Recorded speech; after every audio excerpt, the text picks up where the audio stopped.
4 and 5. Maction. Oh my gosh, did Liberty win? Yes. Of course they won. What do you mean did they win? course They win and they they did. covered. Felipe. All right. Except we both lost on Monday Night Football. But if it's a Tuesday, Wednesday, Thursday football game, Miller and Moulton are like on fire. Give me None of them Liberty count. and lay the points. Oh my gosh. Inevitable.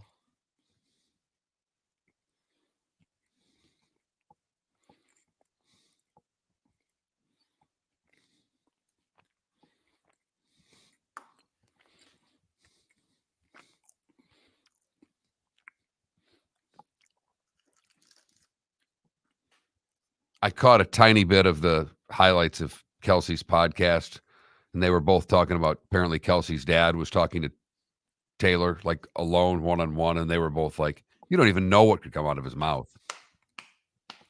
Totally. Like, oh no.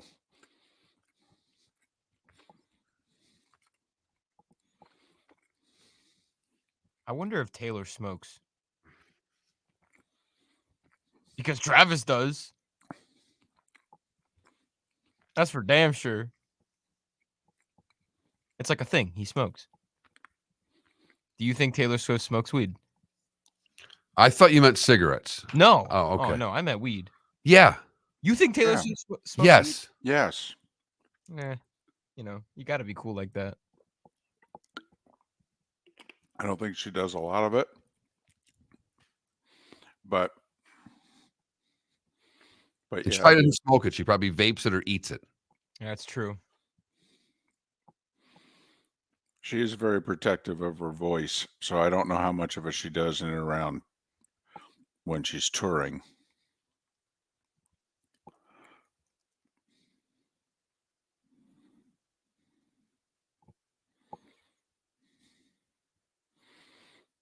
Although, let me tell you, I've never smoked it before, but if I did 3-hour concerts, you could probably talk me into one post-game.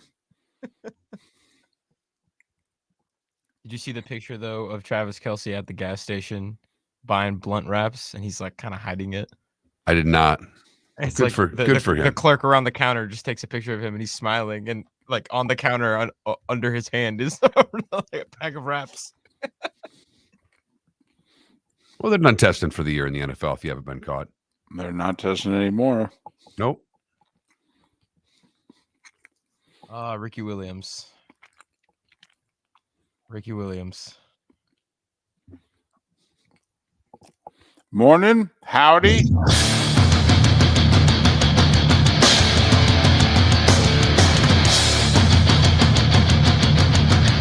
You are listening to Miller and Moulton, exclusively on the Florida Sports Network.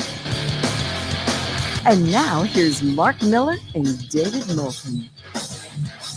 Top of the morning to you. Hope your week's been going well. We will get over the hump together. A tremendous sports night last night. How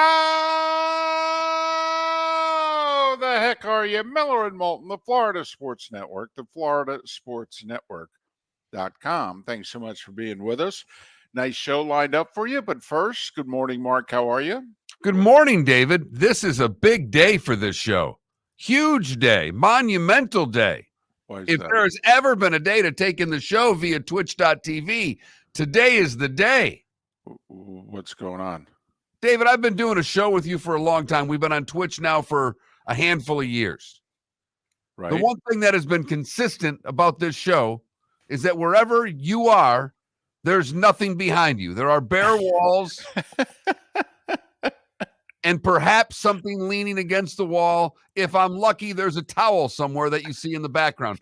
But if you slide your head ever so slightly to the right or left, there is decorations.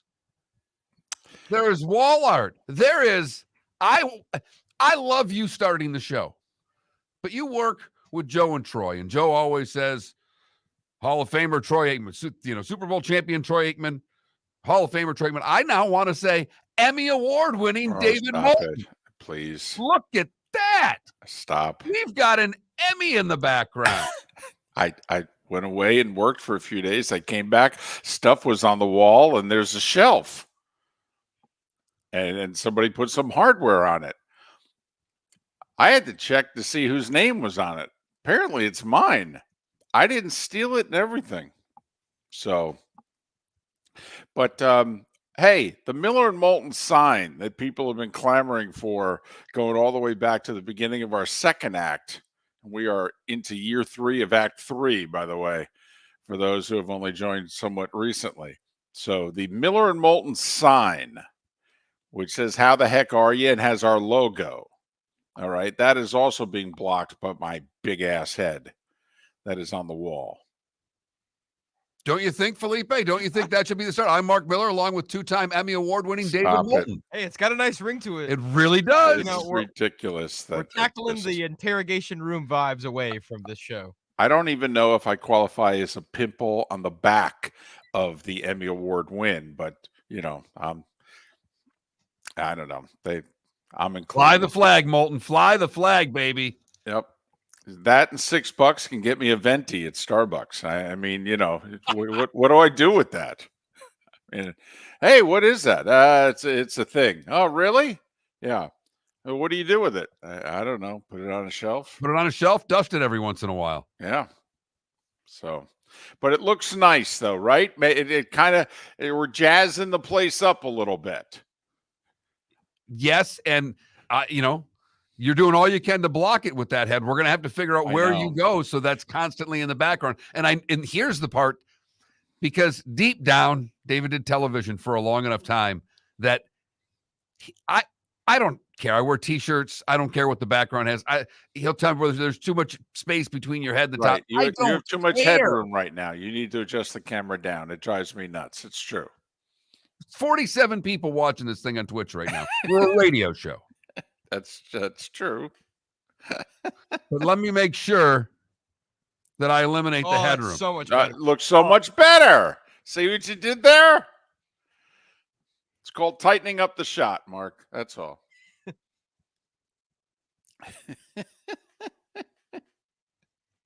But see, yeah. I said to the person who, she's like, listen, we hired an interior designer. Okay, because between my wife and I, we're complete morons. And we know that about ourselves now. We're both in our 50s. We've done the self-scouting. We've got it down. And we said, listen, here's the stuff. I put it all out on the bed. You put it up on the wall in whatever combination that you want. And she's like, where's the desk going to go? Over here. How are you going to be angled? Over here. And so I have to admit, I was kind of hoping it'd be on a different spot on the wall so you could actually see it, because I have a big head and it's blocking all of it.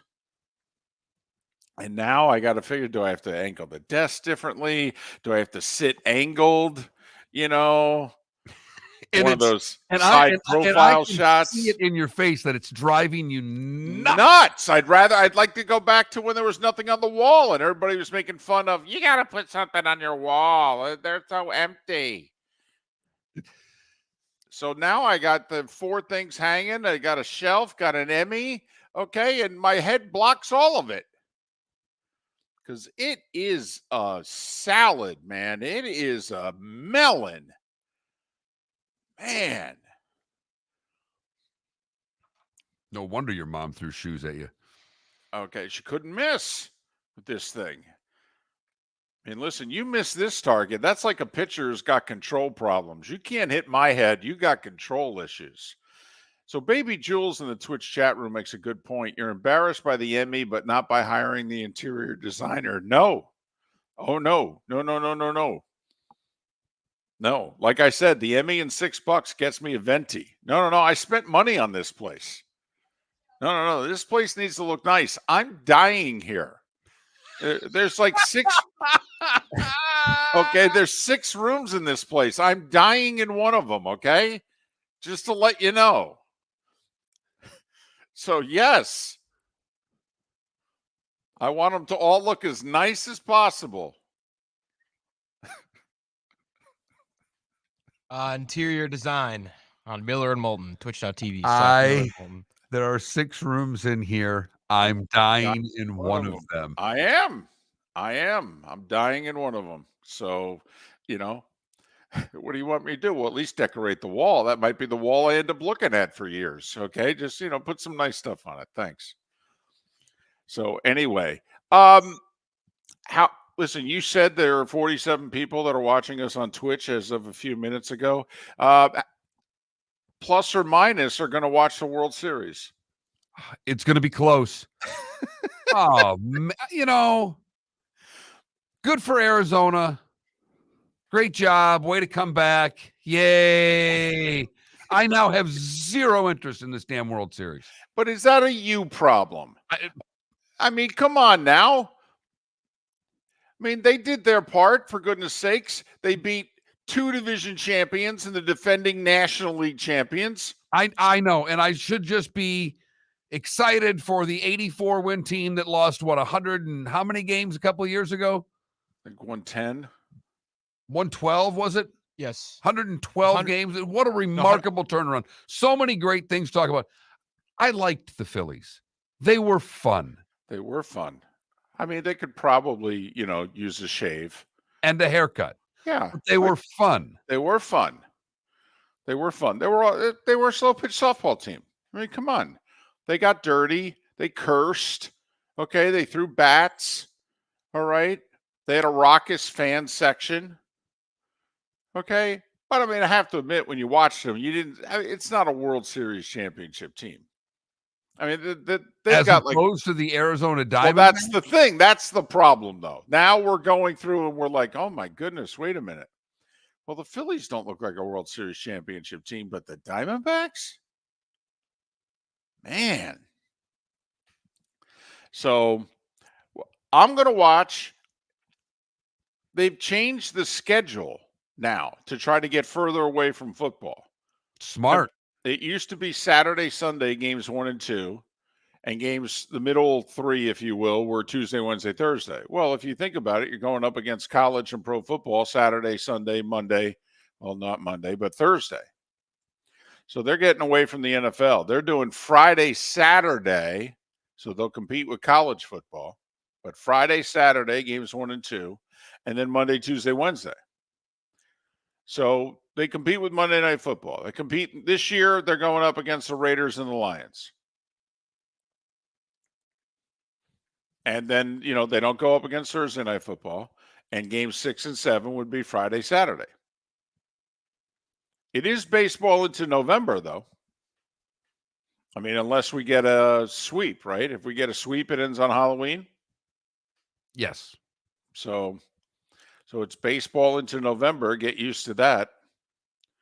For when they add 2 teams and, add another round of the playoffs or more playoff games, and just get used to baseball in November. That's all we're saying.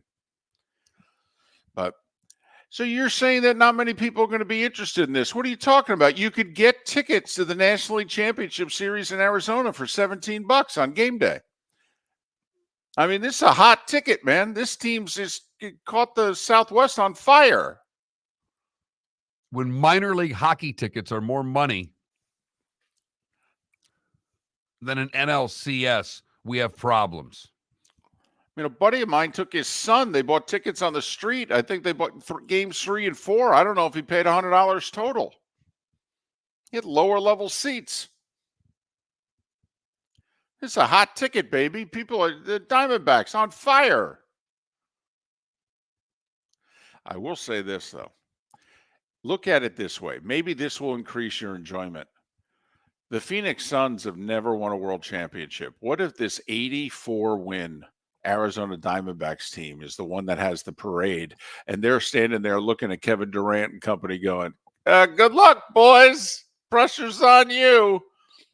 Or what if the Texas Rangers finally have a parade? They've never even had one. And they're looking over at Dak Prescott and Jarrah going, good luck. Stars have won. Mavs have won. Now we've won. When's the last time you won? I like those angles. That's fun. That throws little shade, little angst at teams in their own town. I like your angle there. You're trying to keep as the show progresses, just keep giving us reasons to watch because we're going to need them. Okay. We're going to need them. In fact, I already think I have a poll question ready based on World Series viewership. Miller and Moulton Twitch viewership. Game 1, Arizona, Texas. No? That silence you hear are the Fox Sports executives that have passed out when Arizona won last night. Well, they've been sobbing in the corner for hours. I told them to keep it down. We have a show that started at 6 a.m. Hey, somebody roll Eric Shanks around over there a little bit. He'll be okay. So Arizona and Texas. That's your World Series. Yeah. Hey, I got an idea. But since we're up against the break, I'll throw it at you on the other side. Miller and Moulton. The law firm of Michael F. Hornung has successfully represented the citizens of Southwest Florida for over 30 years. As a former prosecutor, the information I know is information you need to know. If you've been arrested for a DUI, a criminal matter, or involved in an auto accident, call the law firm of Michael F. Hornung. I'm a local attorney with local knowledge to assist you through the process. For a free consultation, call 239-437-0095. That's 239-437-0095. Offices in Fort Myers. Visit Jason and Todd at the Diamond District. When choosing something of high value and personal significance, such as a diamond, you want to shop with the best, and the mall is not the place to be. Here are my friends, Jason and Todd with the Diamond District. Take a stroll in the mall, hop into a few jewelry stores, and you'll soon discover you're in the wrong place. Rings begin to look all alike. You're not finding GIA-certified diamonds. You quickly realize you know more than a salesperson helping you, and all the same financing gets pushed on you. Visit Jason and me, and you'll find America's top bridal designers dealing exclusively with the Diamond District. You'll find the largest selection of GIA-certified diamonds, all priced 8 to 10% over cost. You'll find educated sales consultants who have many years' experience and are not paid commissions. And you'll find Todd and me in the store nearly every day, wanting to shake your hand and welcome you to our Diamond District family. Visit Jason and Todd at the Diamond District. Hello, friends and family of Southwest Florida. Are you looking to tap into the electric vehicle market? Well, look no further, because we here at Southwest Florida Golf Carts have just what you need. E-bikes, golf carts, LSVs, scooters, and more. Come down and talk with one of our experienced sales reps, have a soda and a smile, and you could be cruising the streets in your new EV today. Stop by the store or visit our website at flgolfcarts.com and enter for a chance to win $100 off your next purchase by answering John's monthly sports question. You are listening to Miller and Moulton on the Florida Sports Network.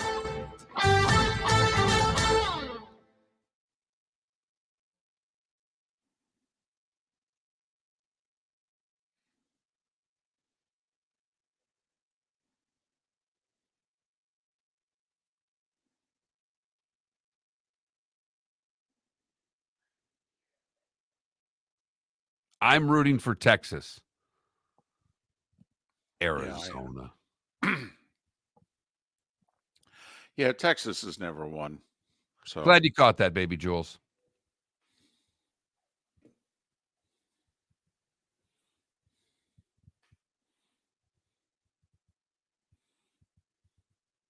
Oh, for goodness sakes.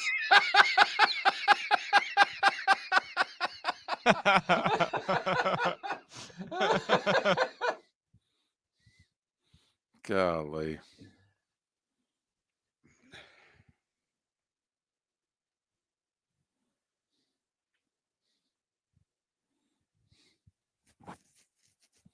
We can end that.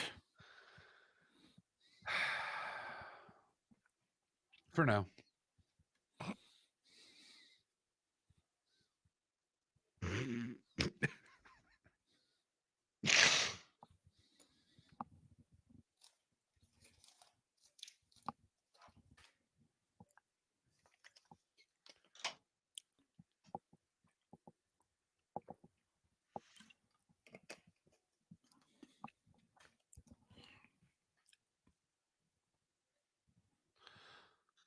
By the way, of our little vote last night, 74% said the NLCS, 12% said hockey, 7% since Liberty and Western Kentucky, and 6% said NBA opening night. And I know you're one of the 6%, Felipe. I am. Unreal. Moulton and I were both Game 7. And Johnny O, if you're listening right now, if you're in the Twitch chat room, because I think you are sometimes, seriously? Why do you listen to our show? None of the choices. We listed what sporting event are you most interested in tonight? Game 7, NBA opening night, NHL's Frozen Four, college football. None of the choices. Why do you listen to our show? This man loves liberty.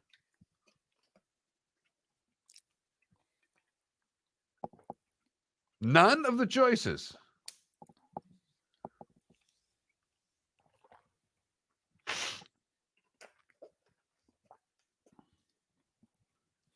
Oh, there's another one who loved the Frozen Frenzy. I thought it was great. Go Raiders. Sonny, the load management at work last night was that the guys didn't play as many minutes as they normally will. Like LeBron only played 29. Steph played 31.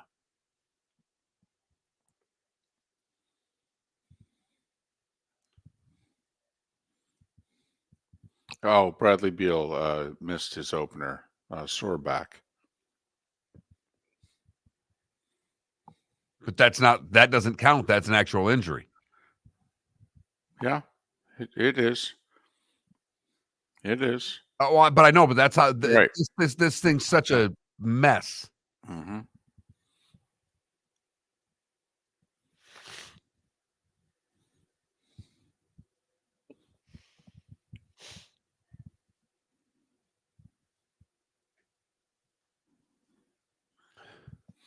Oh, really? Go Raiders?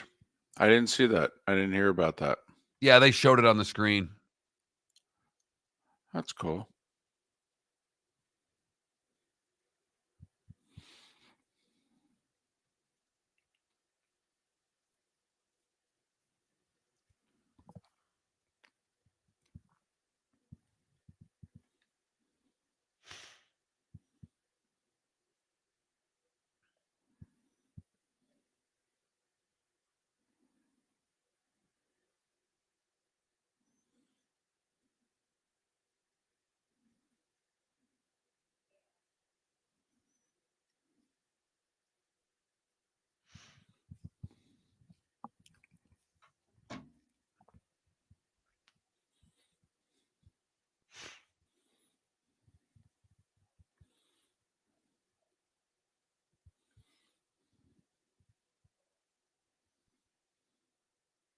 I thought that was crazy that it was the first ever Phillies game set, first ever Game 7. I agree with that. For as old as that franchise is. Yeah. Wow.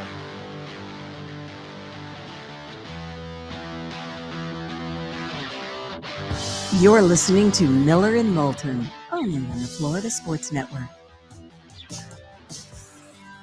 21 minutes past the hour, top of the morning to you. Let's get over the hump together, shall we? Miller and Moulton, the Florida Sports Network, floridasportsnetwork.com. And we have a Texas-Arizona World Series. I know, I can feel the excitement. Mark, what is the NFL equivalent to a Texas Rangers Arizona Diamondbacks World Series? That is such a great question. Arizona Cardinals. I mean, you keep it right in the same spot. Jacksonville Jaguars. Well, let's see. You've got the Diamondbacks who have won a world. I mean, if we're looking for the perfect parallels, the Diamondbacks have won one World Series. This is only their second ever World Series.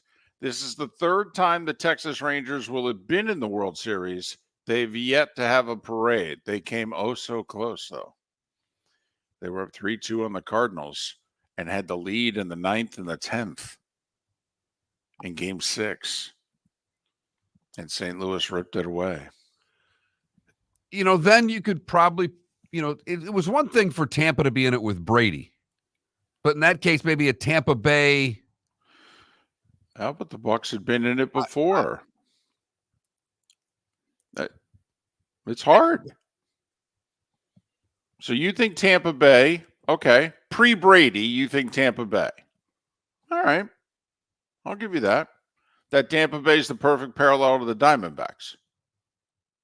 That's what you're saying. They'd been it once, they won it, and otherwise, in and around that, they've done a lot of losing. Now, this part of the world, people are going, "What the hell are you talking about?" But I mean, if you Right.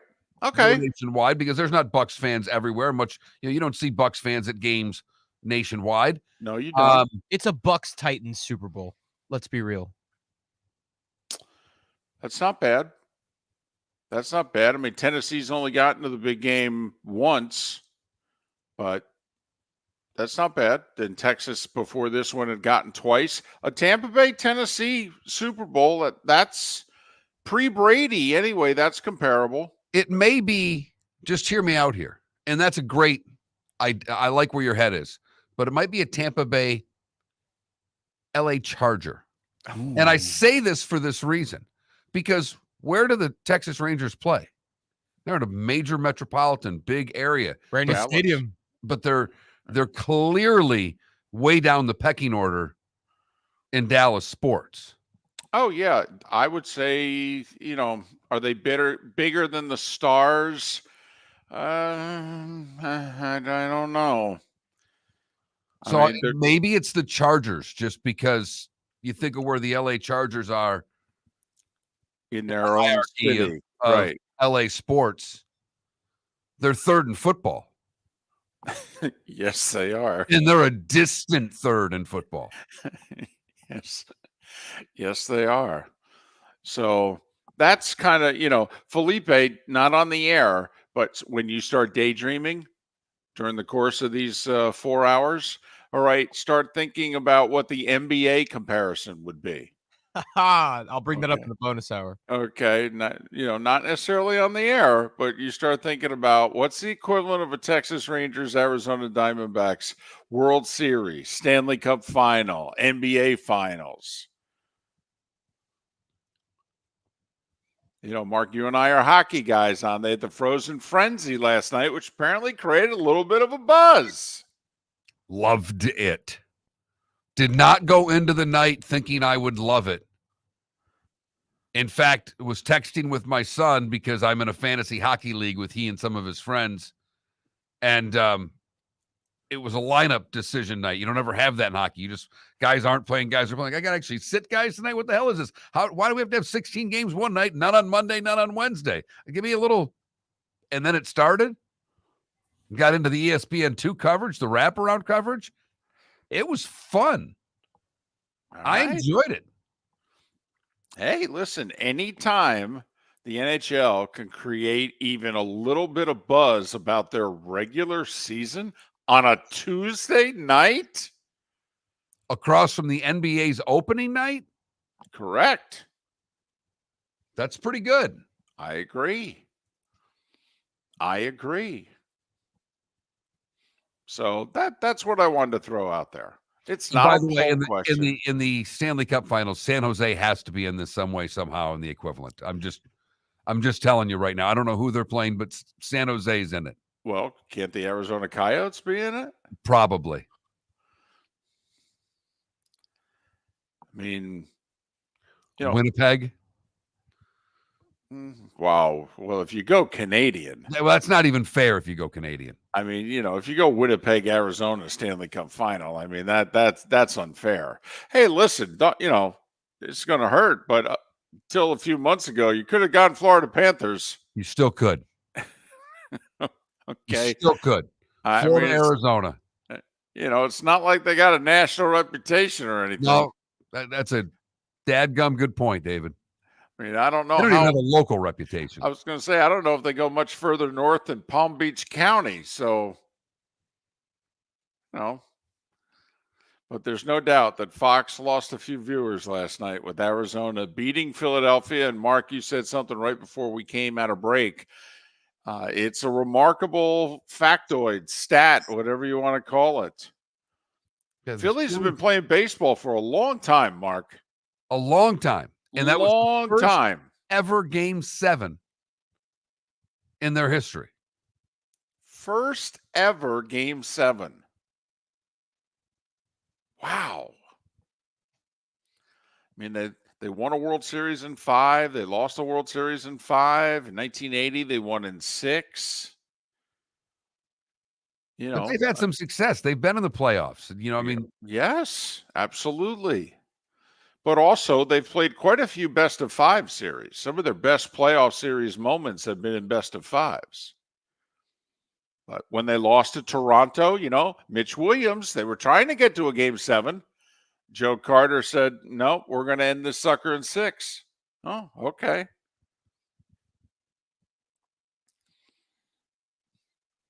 So, remarkable factoid there. The Phillies, who have been playing baseball since the late 19th century. You know, Christy Mathewson and the boys. Yeah. First ever game 7. They got shut down. Arizona bullpen was lights out. Back-to-back games. 4 shutout innings in game 6, 5 shutout innings in game 7.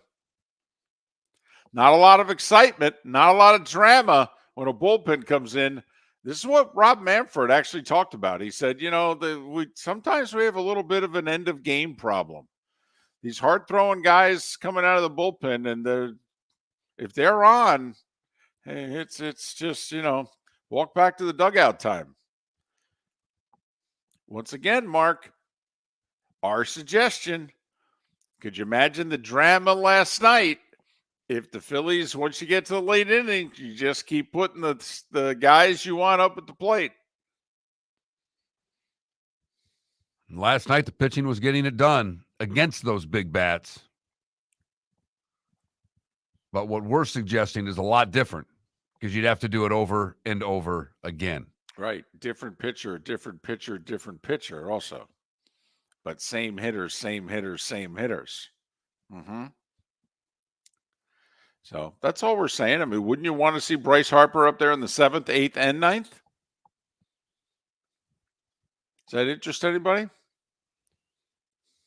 We won't see him again until the spring because the Phillies are done.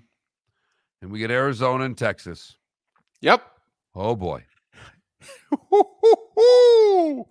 I'll put a little gift package together, send it to the boys at Fox Sports. They were just boasting about how good their ALCS ratings were. Apparently, best rating since 2019, pre-pandemic numbers. They were all happy. And they figured Philly up 3-2. That's fantastic. Maybe not. Miller and Moulton. There's a lot else that went on last night. We'll tell you all about it next. Located on the East Trail, locally owned Naples Tiki Bar and Grill is an outdoor eatery next to the Hitching Post Shopping Center. Island-inspired food with a true tiki theme. The best place in Naples to enjoy the beautiful weather in Southwest Florida. The Naples Tiki Bar and Grill offers a great menu for dine-in or takeout. Enjoy our famous pulled pork, huge burgers, and tiki bar cocktails. Don't miss happy hour every day from 3 to 6 and live music 7 days a week. See you soon at the Naples Tiki Bar and Grill, 11498 Tamiami Trail East. Visit Jason and Todd at the Diamond District. When choosing something of high value and personal significance, such as a diamond, you want to make sure you're shopping with the best. And the best when it comes to GIA certified diamonds and diamond jewelry is not online. It's not in the malls. And it's not with any of the new pop-up jewelry stores trying to make a go of it here in Southwest Florida.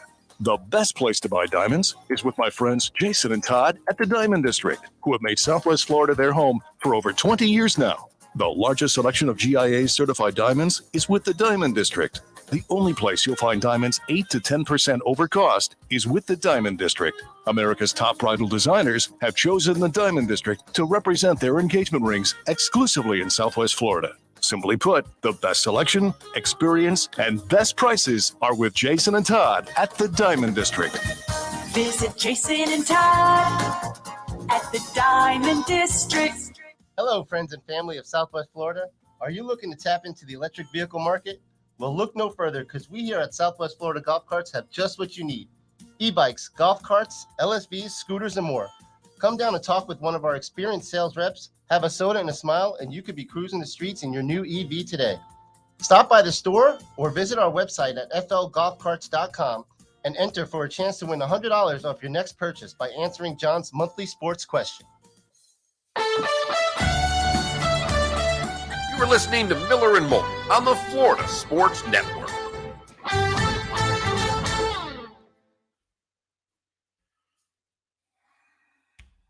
Look at that, Emmy. Oh my gosh. There it is.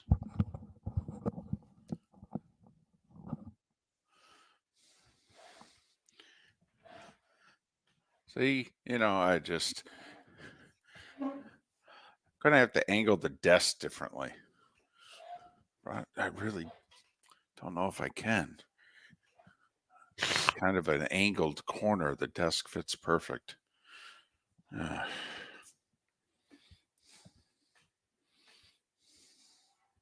By the way, Blazers Magic for the record. Portland, Orlando. That's solid. I did get a vote for Texans, New Orleans as an equivalent. I like that. I like that a lot. Because the Saints have been there once and won it.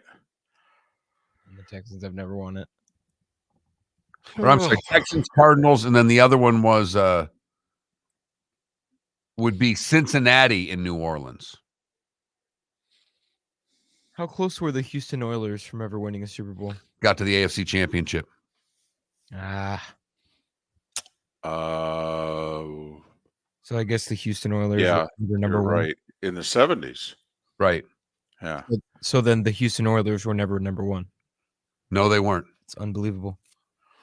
But their song was. That song is the Dolphins song. I don't care. They were number one. All right. How much of the World Series will you be watching? A pitch.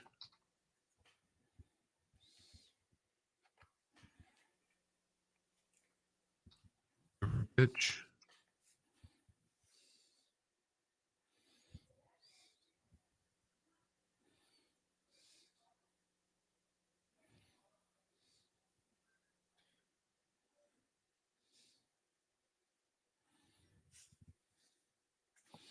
I saw a preseason Houston Oilers game in the Astrodome.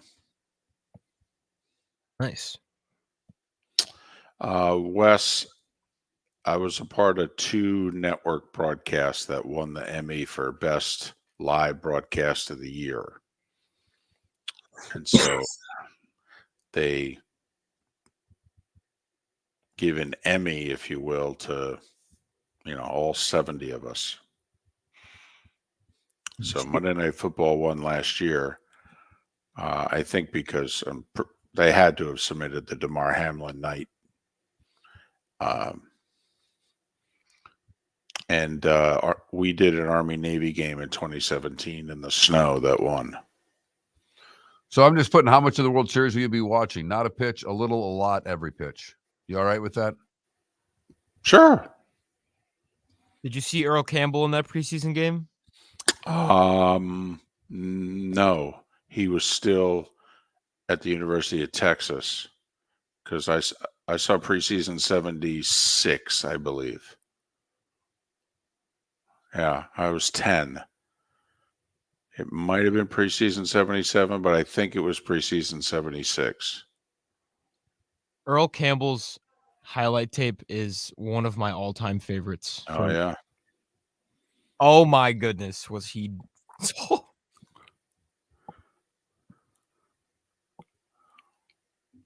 They were undefeated number 1 his senior year.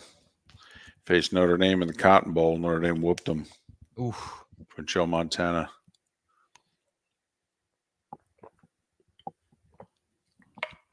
And Notre Dame won I think a split national title that year. I don't know who. What is that? A split national championship? Well, there was an AP title. There was a technically UPI, which was 2 another. biggies forever, AP and UPI. There was just a vote because you didn't have a playoff. Right. You had conferences tied to bowl games. Right, but if you win the national championship game, No. There was no national championship game. You Until played the the BCS, there wasn't a national championship game. when did the BCS become a thing? 98 after Michigan and Nebraska shared the 97 championship. Michigan's last title was a co-title.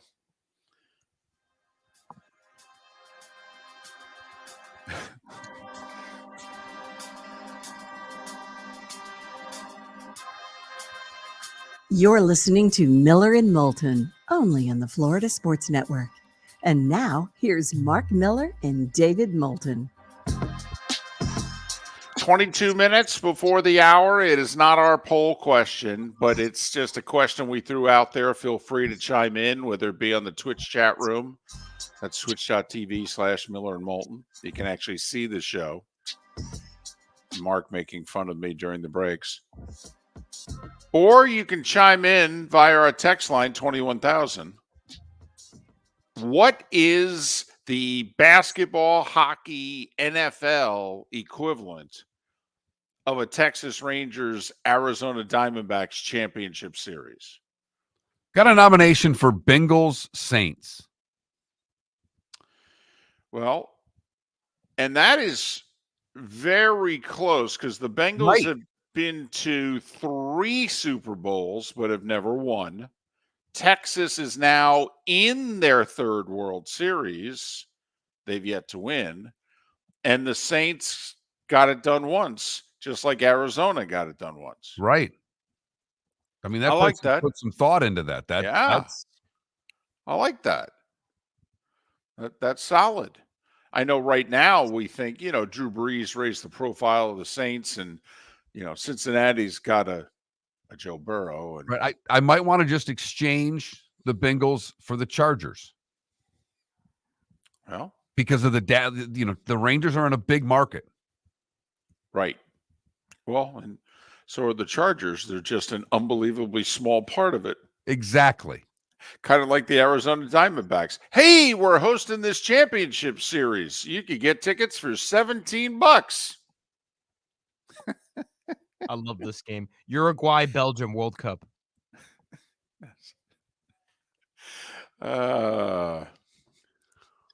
Really?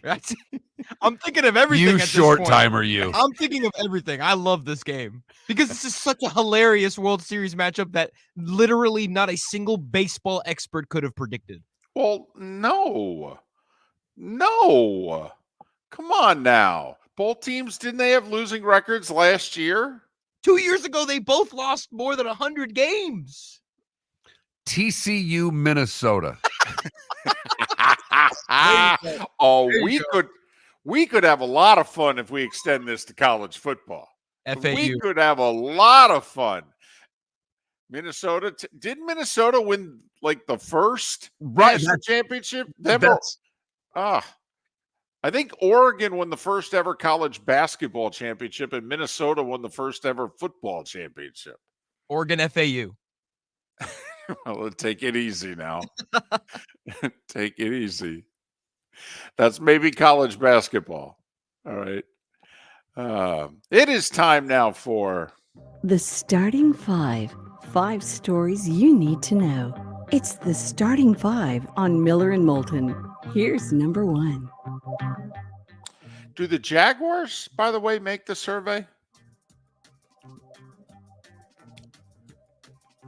Kinda, but they've never played. I know. In the big game. I know. So they technically don't qualify. But then again, they are the Jacksonville Jaguars. I mean, we talk about the Florida Panthers' reach, is barely into Palm Beach County. I mean, the Jags barely get to Georgia, and they're 25 miles away. So excited over the weekend driving, and I'm driving to the grocery store, and I see a young couple, and she had on a Trevor Lawrence jersey. 350 miles from the home base? Yep. Wow. He's a thing. Good-looking, long-haired guy, athletic. They're winning. All right. Back to the Arizona Diamondbacks, who sent the Philadelphia Phillies home in Philadelphia's first ever Game 7. Wow. 4-2, Arizona. Phillies led 2-1. They had first and third, one out in the fourth. Bases loaded, 2 outs in the fourth. The game was hanging. And the Diamondbacks left their young starter in. And he got out of it. And then they immediately took him out. And before the bullpen even got to the hill, the Diamondbacks had scored twice in the fifth to take the lead. They added one in the seventh. That bullpen, by the way, gave up 1 hit in 5 innings and 2 walks. What did David Sampson say on the show yesterday? First team to put a crooked number up. And Arizona did in the fifth. And they won it 4-2. It's their second ever trip to the World Series. For those that can't recall, 2001, the Diamondbacks beat the Yankees in a classic 7-game series in the aftermath of September 11th. It'll be Texas hosting Arizona. The Rangers with 90 wins. Couple of wild card teams. Texas a 4 seed. Arizona, second year in a row. The National League representative is a 6 seed. Because the Phillies, who won 86 games last year, got it done. Now Arizona with 84. World Series starts Friday night in Arlington. Friday, Saturday, games 1 and 2. Monday, Tuesday, Wednesday, games 3 through 5 in Arizona. Which leads to our poll question. How much of this World Series will you be watching? Not a pitch, a little, a lot, every pitch. And I'm a lot, okay? I'm going to be a little busy for game 3. I got to be honest. I got plans. If not for that, you'd be every pitch. Yeah, I mean, game 2 will be, I might be traveling a little bit, but I can get to a hotel room. No, that's right. The cocktail party's in Jacksonville. No, I can see first pitch. Yes. If it wasn't for, I've got a date on Monday night. Otherwise, yeah, I'm all, it's a World Series. It's the World Series. It's the World Series. What the hell else do I have going in my life? I'm a nearly 60-year-old guy. Apparently meetings with your interior designer. Oh, what meetings? I had a couple of texts. Okay. I came home. Stuff was on the wall. Honestly, I wasn't even asked. It was opening night in the NBA last night.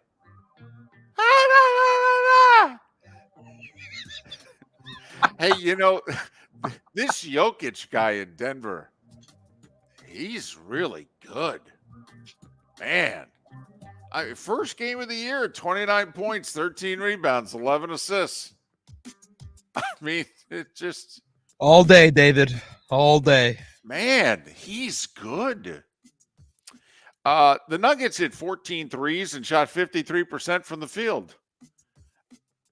They beat the Lakers 119-107. LeBron led the way with 21 for LA. He only played 29 minutes.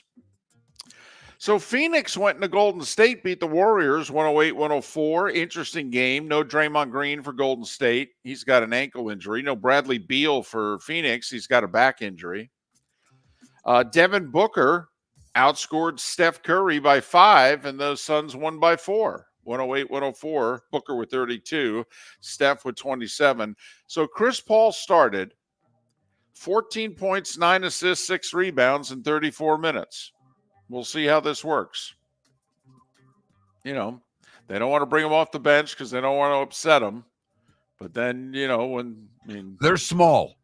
When they run Draymond at center, they might run into some issues. They're small. Yes, small ball. Tonight, by the way, 12 games in the NBA, including the Heat hosting the Pistons and the Magic hosting the Rockets. So there you go. Most everyone will have played after tonight. Everybody played in the NHL last night. All 32 teams, 16 games. Mark, what'd they call it again? The Frozen Frenzy. Huh? How about that for alliteration? On a Tuesday, nonetheless. So the Lightning beat Carolina at home 3-0. That Johansson guy is doing okay. Yes, he is. That's his second shutout. It is 32 saves against the Canes. Braden Point, a goal and assist. Hey, are we upsetting anybody if we say Braden Point's now the best player on the Lightning? I mean, Hedman, Stamkos, Kucherov, but is it okay to say Braden Point's now their best player, or are we ruffling feathers?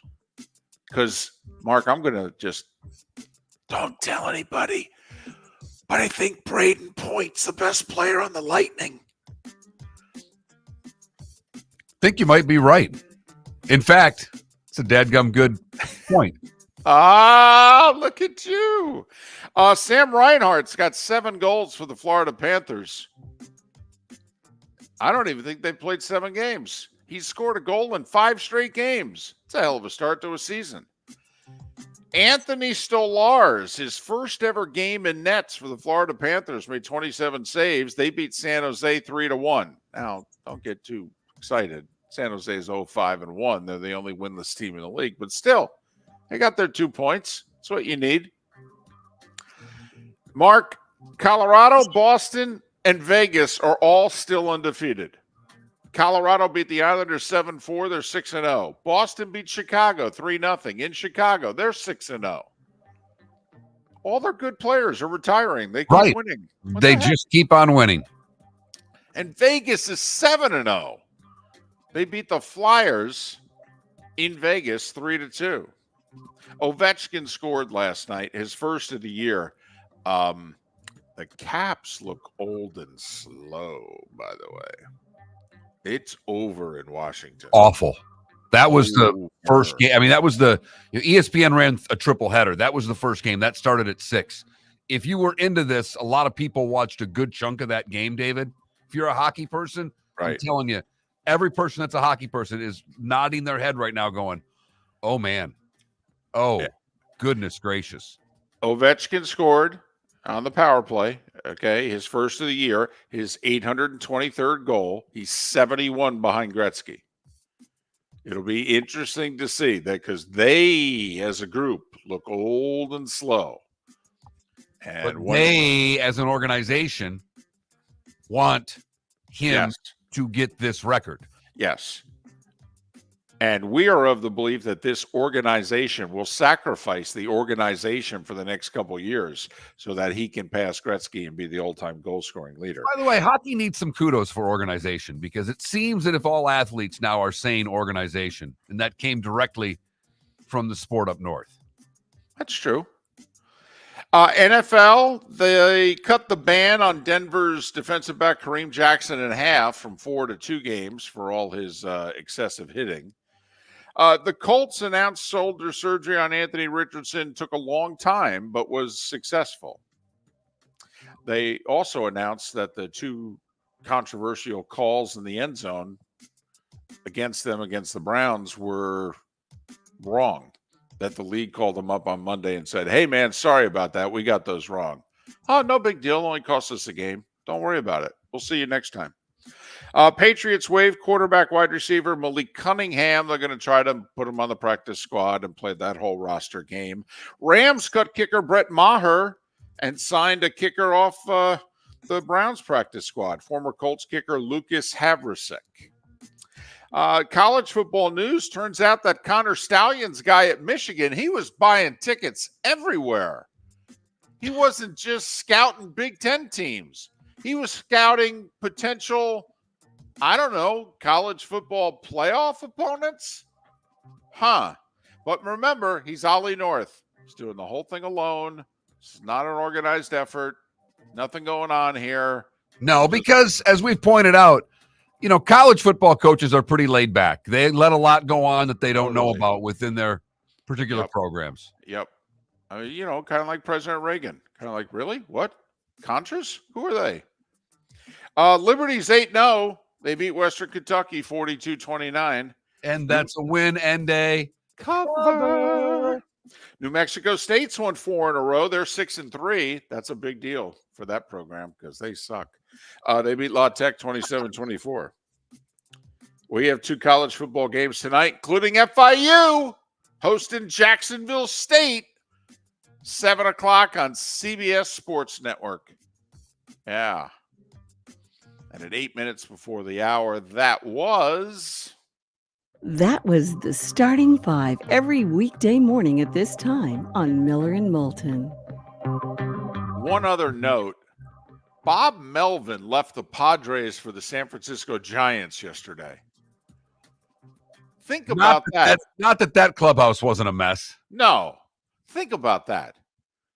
It's one thing to let your current manager get up and leave, but to let him leave for an in-division team? Yeah, I'd like to leave.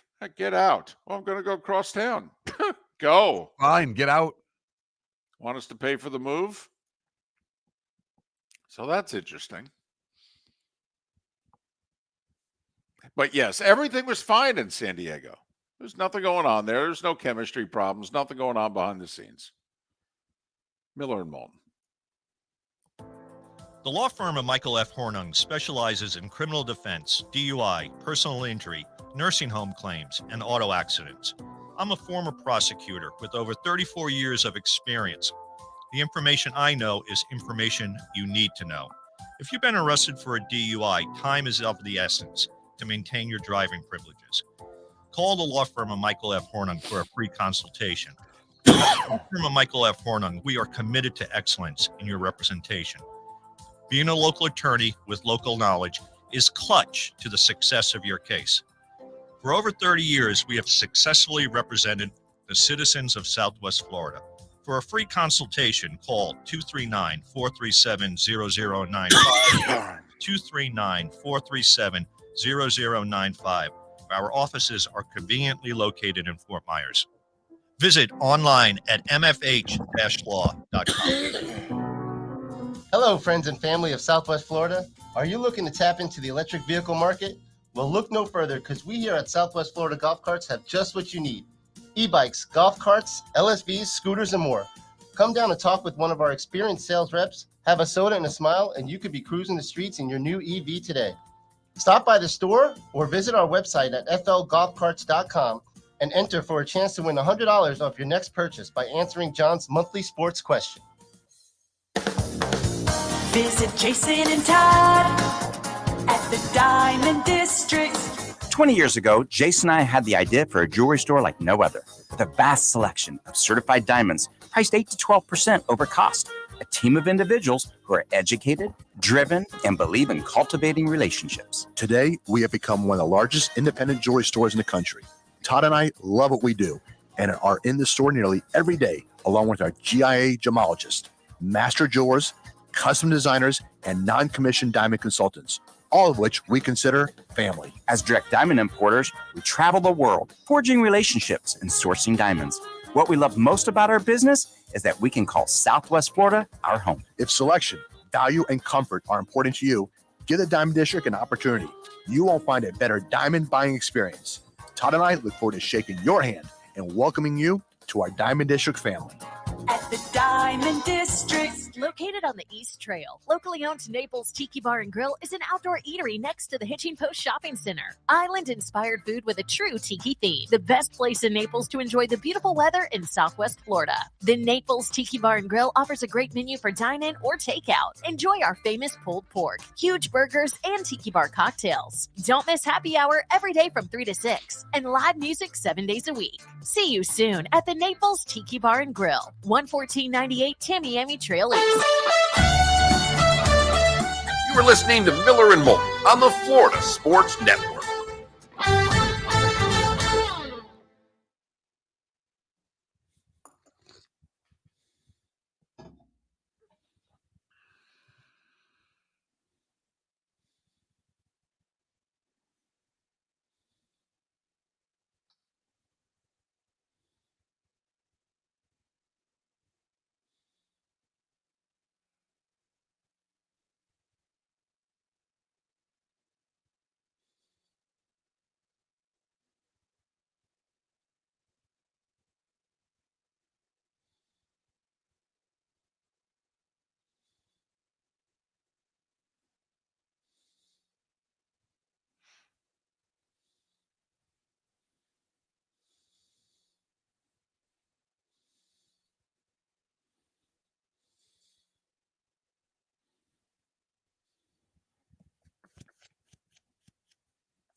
There we go.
Now, Mac, that's to put it in perspective. That's a hell of a way to put it in perspective. Imagine the Oakland A's 2 years from now in the World Series.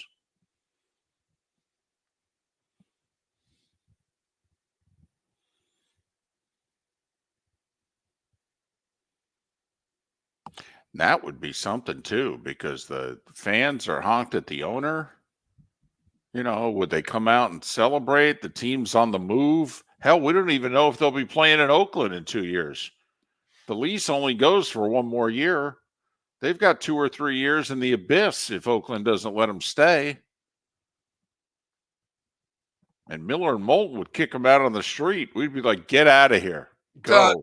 Goodbye. Go to a minor league ballpark. You blankety blank. And of course, if I was the team, it'd be like, well, the facilities will be better. And besides, that's about kind of what we're drawing anyway. They're just going to tear that building down or that stadium down then, right? I mean, there's nothing to keep it for. And it is a dump. Wow. Worse than any college place you've been? It's the worst stadium I've ever been in. We were there for the second. We were there for the second to last Raiders game.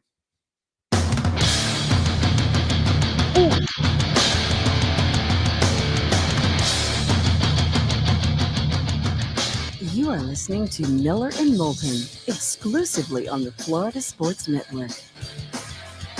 And now here's Mark Miller and David Moulton. Hour 2 of Miller and Moulton on this hump day. Let's get over it together, shall we? The guests will resume in about 35 minutes. Dalton Miller, Pro Football Network. Seth Everett, Bud Elliott in our 8 o'clock hour. You know, Mac in our Twitch chat room, who watches this show from all around the world. He's a world traveler, and I don't know, he's like 7 time zones away right now. And the fact that he still pays attention to us. And he won't adopt either of us, and we've asked. Right. Okay. I could do this show from where he's at. But it does beg the question, whatever it is he's doing must not be that enthralling if he's still paying attention to us where he is. But anyway, he pointed out, because Felipe a couple times has mentioned that the Arizona Diamondbacks lost 110 games 2 years ago. And Mac put it in perspective and said, well, Oakland lost like 112 this year. So imagine 2 years from now, the Oakland A's are in the World Series. Damn. That would be something. That would be something. So Texas, Arizona is the World Series. It's the focus of our poll question. Yeah, how much are you watching of this World Series? A little? A lot? Not a pitch or every pitch. And what I do like, David, is that every pitch and not a pitch have the same exact number of votes. Right now, 50% of you are watching a little of the World Series. A third of you are watching a lot of the World Series. And the rest of you are either watching not a pitch or every pitch, 8% each. Okay. That's good to know. So that's our poll question. That Mark Miller, the David Moulton, Florida Sports Network on Twitch, Twitter/X, or FloridaSportsNetwork.com. Hey, can we go back to this Connor Stallions guy? Absolutely. So now apparently he didn't just buy tickets to 11 Big Ten teams games over the last couple 2-3 years. He bought tickets to non-Big Ten games. Last year apparently he had tickets to the Washington-Oregon game. Narrowed it down to one sideline, I guess. By the time they played, it was, thought maybe only one of these teams could make the playoff. In case Michigan got to the playoff and then maybe they'd have the signs. Either that, Mark, or he's just a big college football fan. I want to hang out with this guy. He goes to all the best games, gets 50-yard line seats. Yeah, but think about how boring he must be. He won't talk to you the whole time. No. He doesn't even go. He just gives them to buddies. Because he's not even, there are talks that he's not at these games. He's buying these for there's a whole ring. So his network, but then they won't talk to you either. It's like, hey, isn't this a fun game? Leave me alone. I'm working. So, right. But once again, this is just, and Jim Harbaugh knows nothing. Nothing. I know nothing. Thank you, Sergeant Schultz. But what I'm curious about is why he obviously didn't make it to a TCU game. Either that or that, man, they changed their signals, especially in the first half, because that Michigan defense was running one way and TCU was running the other. Did you hear what Deion said yesterday? Yes, I did. It is a great quote. He's good for that. Have you noticed that over the years? You need a great quote. Well, maybe Deion will talk. Well, maybe. Deion, what do you think of the Michigan scandal? Hell, you give him the playbook. You still got to stop him. Mark, what was the game you said yesterday? I forget who we were talking to, in which you said that they could have gotten in the line of scrimmage and told them what they were going to do. It was Michigan State. Right. And there's no need to steal signs in that game. So varsity and JV, and that's what it's been all year for Michigan this year. That's the part, and I think that's the part that has people honked off. I get that now that they were on the sidelines of both Penn State and Ohio State, that adds a little more to it. But they're just beating out. Boy, they better get those East Carolina signs, because without those, how would they have ever won that football game? Hey, listen, I believe Vegas is 5-1, and the one is Michigan. So it's a good thing they've got those signs, or at least they were 5-1 going into last weekend. I don't know if they won or not. But seriously now, for a second, what are they going to do about this? This certainly in the court of public opinion, isn't it fair to say we have now concluded that Michigan is cheated? Right? Yes. That if you didn't conclude that late last week and over the weekend, that in the first couple of days of this week, a little bit more coming out each day, that you're now concluding, well, hell, they cheated. Okay. Cheated, by the way. Didn't break rules. Okay. They did break rules. But to cheat, well, what are you going to do about it? We've talked about this, and this is where the Big Ten being involved, they could do something that's never been done, and that's actually suspend a team or make a judgment that affects this season. They won't, but they could.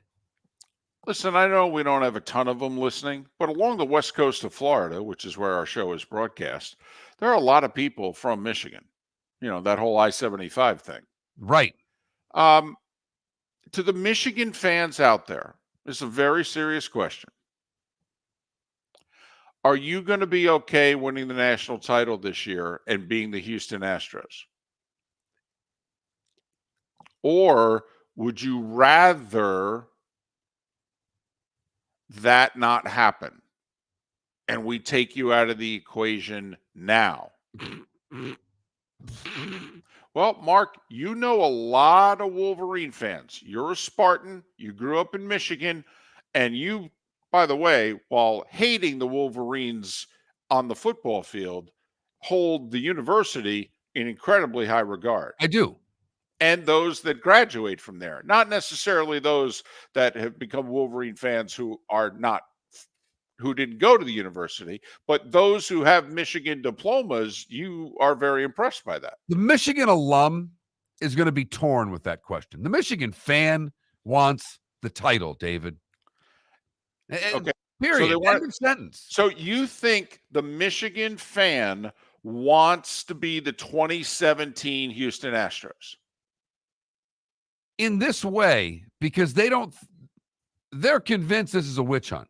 They've dug their heels in and have said this is a witch hunt. Everybody's doing similar things. No, come on now. Seriously, you know Michigan fans that say that other schools are doing this, videotaping signals from the stands.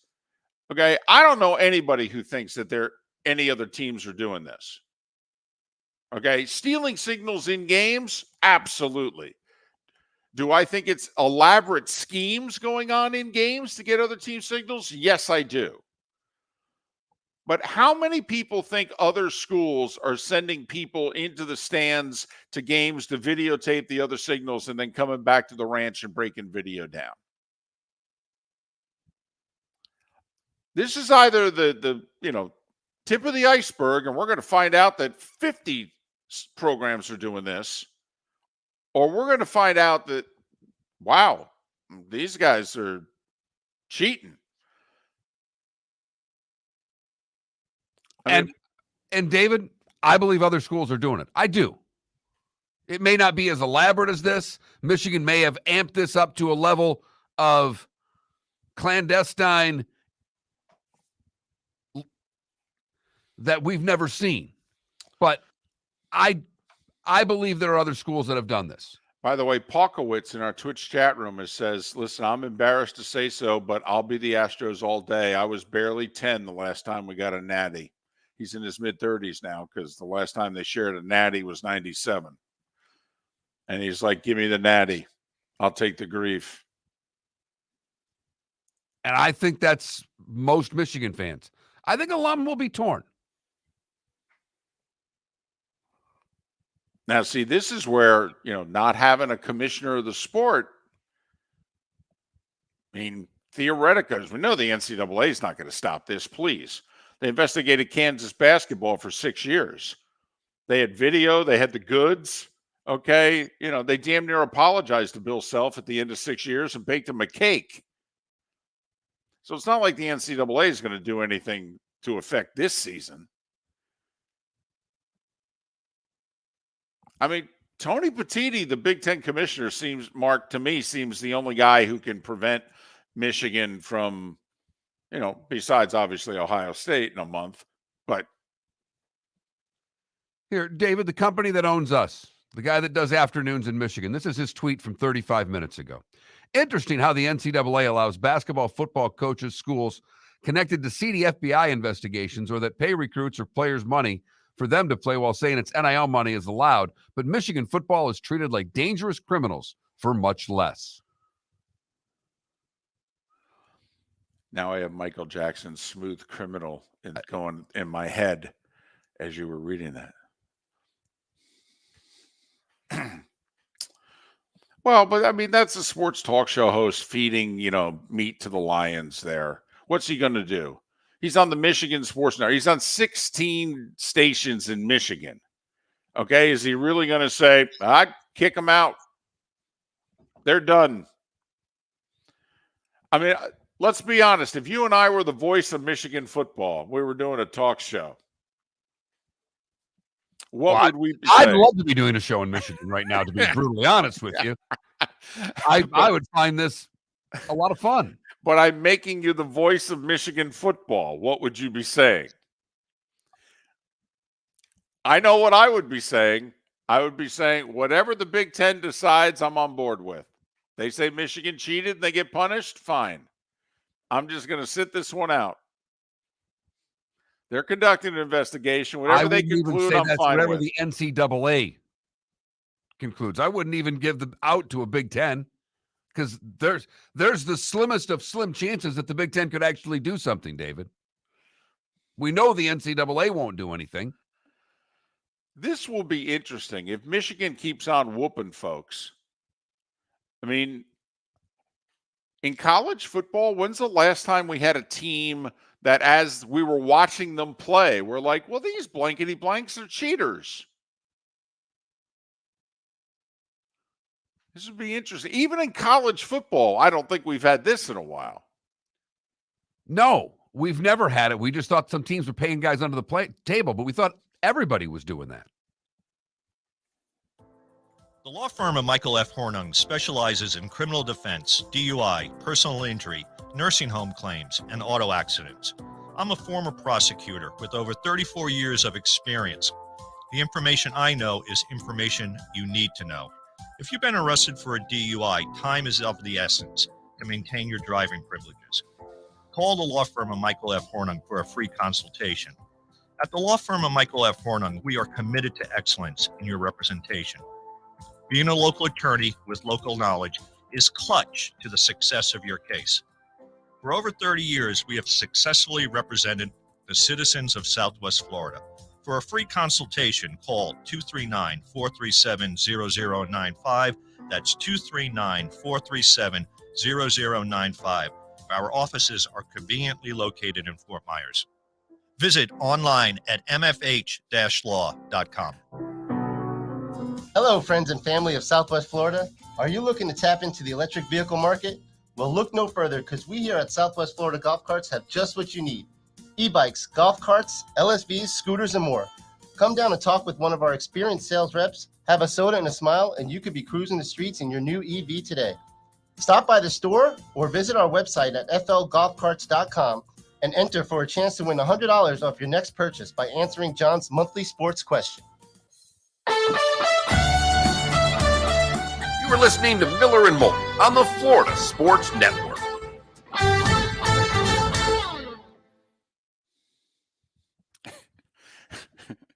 The business manager from where it is that you are currently sitting, our buddy, just texted and said, "Did I just hear one of you use the word clandestine?" And I said, "I believe so, but I believe we were reading it from someone else." I said, "I believe Mark said it, and he was reading a tweet."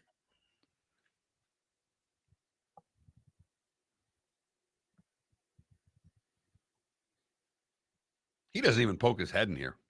I'm like, this is like a leper's colony. Well, hell, I mean, most of the show is done before he even gets to work. Hey, I'm curious, did the PD come in and thank you? For what? What we did for his station? Didn't mention it.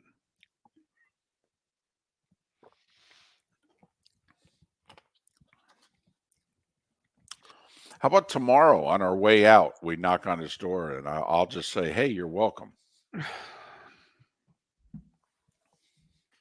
Can't even get my own login, David.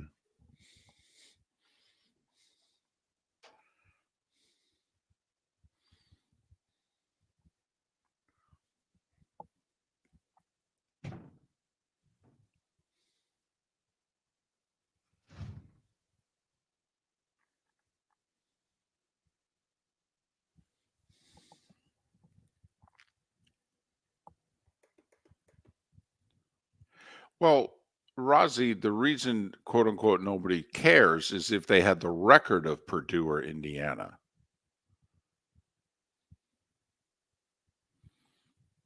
But, Michigan has made the playoffs the last 2 years. They're undefeated number 2 in the country this year. And this guy's been there as long as this little run's been going on. Exactly. And they have noticeably improved dramatically on defense. Remember, the 2020 defense was like 95th in the country.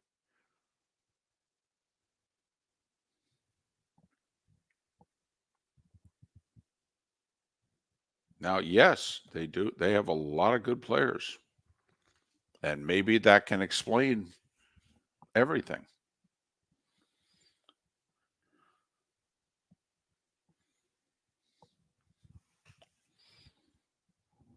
Oh.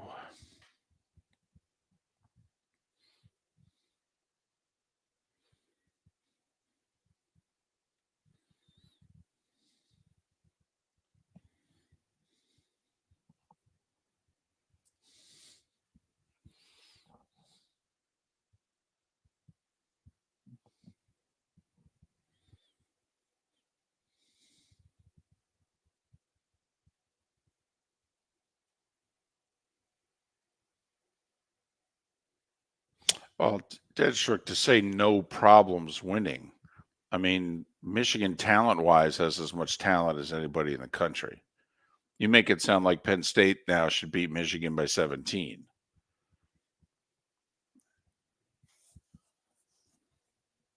Can we defend Jim Irsay here? Well, he broke a rule. Yeah, I know. I know. Wow, we're defending Jim Irsay. This is a hell of a. I didn't say we are. I said, can we? I'm just saying. Just alluding to the fact this is a hell of a morning.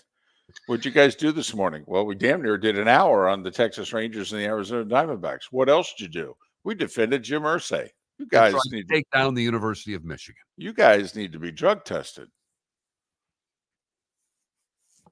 Oh, Hump Day will do that.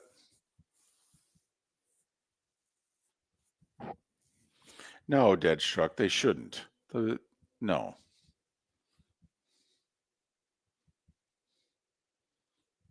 Dead Struck, they have 8 quality offensive linemen.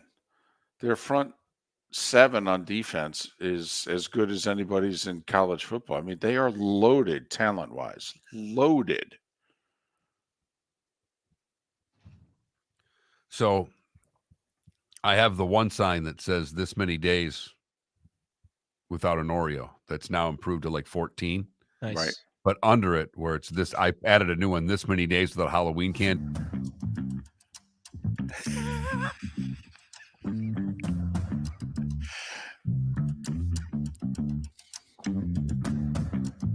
You're listening to Miller and Moulton, only on the Florida Sports Network.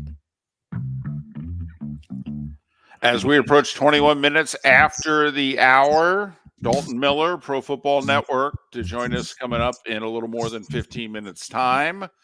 Seth Everett, Bud Elliott in our Great 8 hour on this Wednesday. Kicking a few things around, having some fun with the World Series matchup. Ooh, and what a marquee one it is. The Texas Rangers and the Arizona Diamondbacks. Yep, that's about how many people will be watching. Yep, you heard them. They're in the background. Although if you listen, it's where we need the bad joy, the bad celebration sound effect right after that. Boom, boom, boom, boom, boom.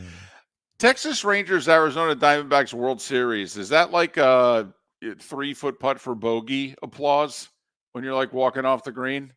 6 people put their hands together. Is it UConn FAU?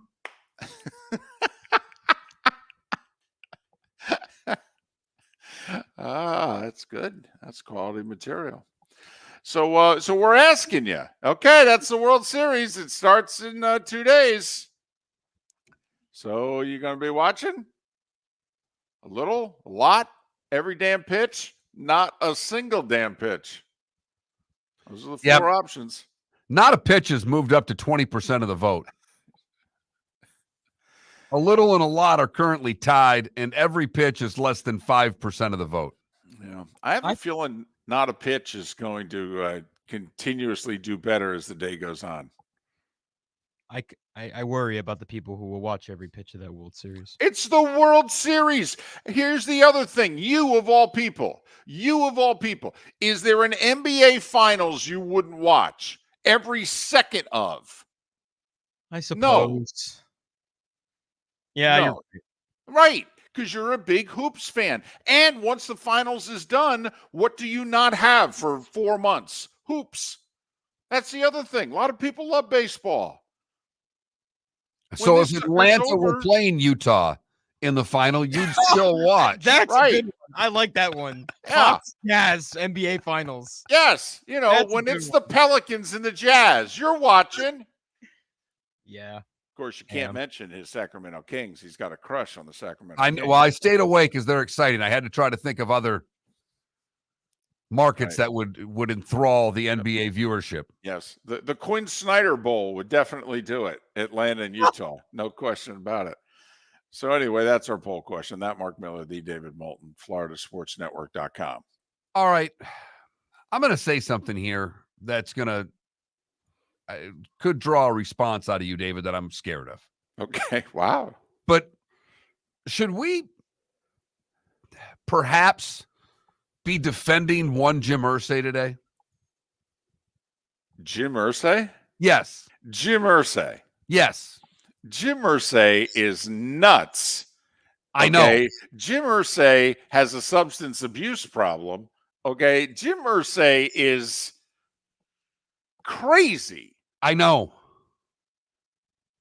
I got you.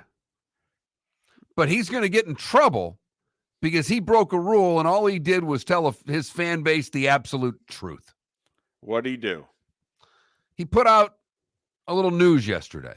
First part was about Anthony Richardson's surgery. That it was a success, long procedure, blah, blah, blah, blah, blah. You can't believe you glossed. This is the franchise quarterback. Right. But that's not the part that's, he talked about the surgery, they just repaired, he's doing well. Thanks for the support. No present date for his return. Okay. Then part 2. The NFL admits and understands that they did not make the correct calls at the end of Sunday's Colts-Browns game. I believe we need to institute instant replay for all calls, including penalties, in the last 2 minutes of all games. Yeah, you're not allowed to do that. You're not allowed to when the NFL calls you up and goes, yeah, I know. Yep, we screwed up. Yes. Mm-hmm. You're not allowed to say that publicly. Right. Right. He's a billionaire. I mean, get the check out, honestly. I got you, but I love him for this. And if you're a Colts fan, don't you have to love him for this? Totally. Right. The hell with the league. Besides, the league just screwed us. We're supposed to play by the rules. When they got it wrong, they cost us the game. Yeah. As a Colts fan, that's what I'd be thinking. Absolutely, Jim. Give him hell. And as an NFL fan today, aren't you happy hearing that an owner tweeted that out and took on the league a little bit when they were wrong? Yep. Yeah. When Roger called me up and yelled at me, I'd say, Roger, okay, just shut up and cash the check. Okay. By the way, that should be a t-shirt. Definitely. Shut up Shut up and cash the check. and cash the checks. Yep. So that I know he's a tough guy to defend. I know there are many more reasons to pile on than to support. But in this instance, I have to support Jim Irsay. I'm in. You got me. You got me. You lured me in. In theory, it sounds preposterous. We're going to support Jim Irsay. About what? His take on the NFL. Jim Irsay? But yeah, I'm with you. And besides, I'd say to Roger, of that $64 million, 2 of it is mine. Okay. I'm going to keep you on the phone and give you my $2 million worth. Okay. Right now. Time now for our play of the day. We're running out of these. Who knows if it will continue? That's true. That's true. Since Felipe's done at the end of the week, the play of the day may go with him. What do you have for us, Felipe? Well, we're also running out of baseball play of the days because the NLCS concluded last night in the way that none of us could have expected it to. Seawall, the 1-2. Swing and a high fly ball, right field. Playable for Carroll. Near the line, Carroll under it. He's got it, and that does it. The Arizona Diamondbacks are going to the World Series. The Cinderella run of the Arizona Diamondbacks continues. They're the National League champions, and they knock off the Phillies in 7. Wow. Fitting that the young slugger and Corbin Carroll makes the final out to send him to the World Series. He went 3 for 4 last night. Drove in 2 runs. Stole a base. He was doing it all, man. They were doing it all. He was doing it all, man. He was doing it all, man. It was awkward when they made that final out. I couldn't believe it. I was like, oh my gosh, their season's over. The Citizens Bank Park is silent. So heard them silent all the entire postseason. And the Arizona Diamondbacks are going to get very little recognition today for what they've done. The national media instead is going to focus on themselves. And Chris Mad Dog Russo, who's a sports radio pioneer and who has his own Sirius XM channel and is also part of Stephen A. Smith's Talking Head show once a week, he said, and I don't know if it's on his radio show or one of his multiple TV shows that he's on regularly, he said, if the Diamondbacks beat the Phillies, I'll retire. So that's what the Talking Heads will talk about today. They won't talk about the Diamondbacks. Okay, they will talk about one of themselves. And from a baseball standpoint, they'll talk about they'll bring the choke in. You know, losing games 6 and 7 at home. The hitters don't step up. They had scored 1 run in game 6, 2 runs in game 7. That'll be the storyline because the Phillies were the team that was getting the national support. So how did they lose as opposed to how did Arizona get it done? You're right. By the way, their second baseman, Ketel Marte, has had a hit in every single game in this postseason. That's pretty good. Last time I checked. I mean, they swept the Brewers. They won the Central. They swept the Dodgers. They won the West. They beat the Phillies, who beat the Braves for the second year in a row. I mean, give it up to them, right? Not only that, it wasn't just 1 week. They've now done this over what, 3 weeks? But no, we'll talk about Mad Dog instead. Will Mad Dog really retire? Sad. That and the Lakers on the other side. And now that Texas is in the World Series, what does that mean for Dak and the Cowboys?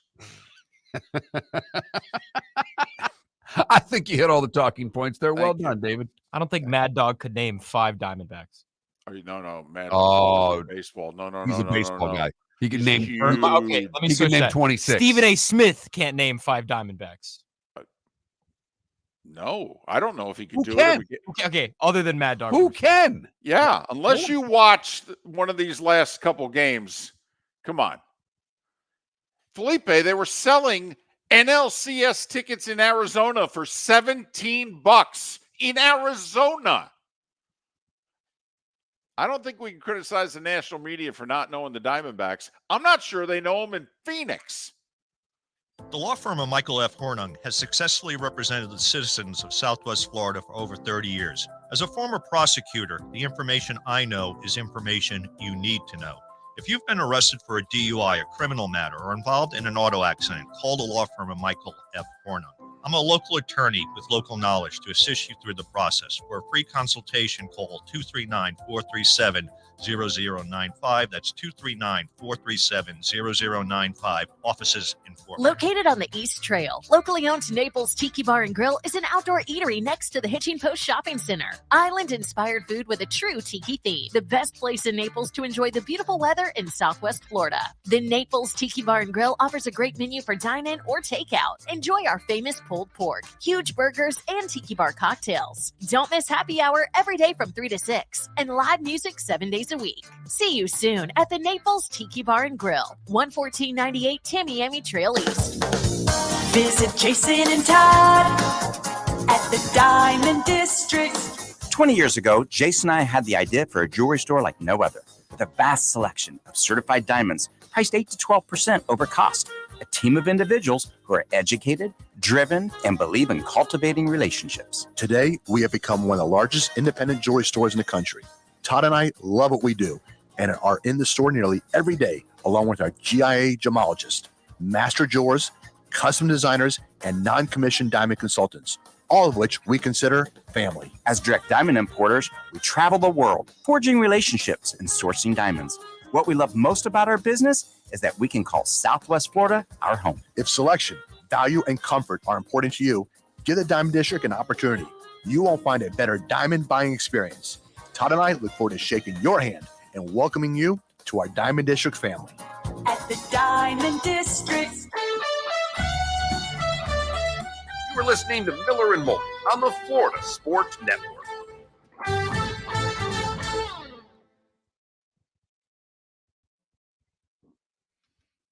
I love this. So, of course, Shedeur Sanders and Travis Hunter were sitting courtside at last night's Lakers-Nuggets game. Did you see the clip of Travis Hunter's reaction after he met LeBron? I did not. It was like, "Oh, what's up, LeBron? You got to send us a jersey, man." He walks again. Travis Hunter goes, "Ah!" He screams like a little girl. That's cool. Great text. How does the Rangers making the World Series affect LeBron's legacy? Yep. Might have to come back with that just before we introduce Dalton Uh, and encourage the text on that line.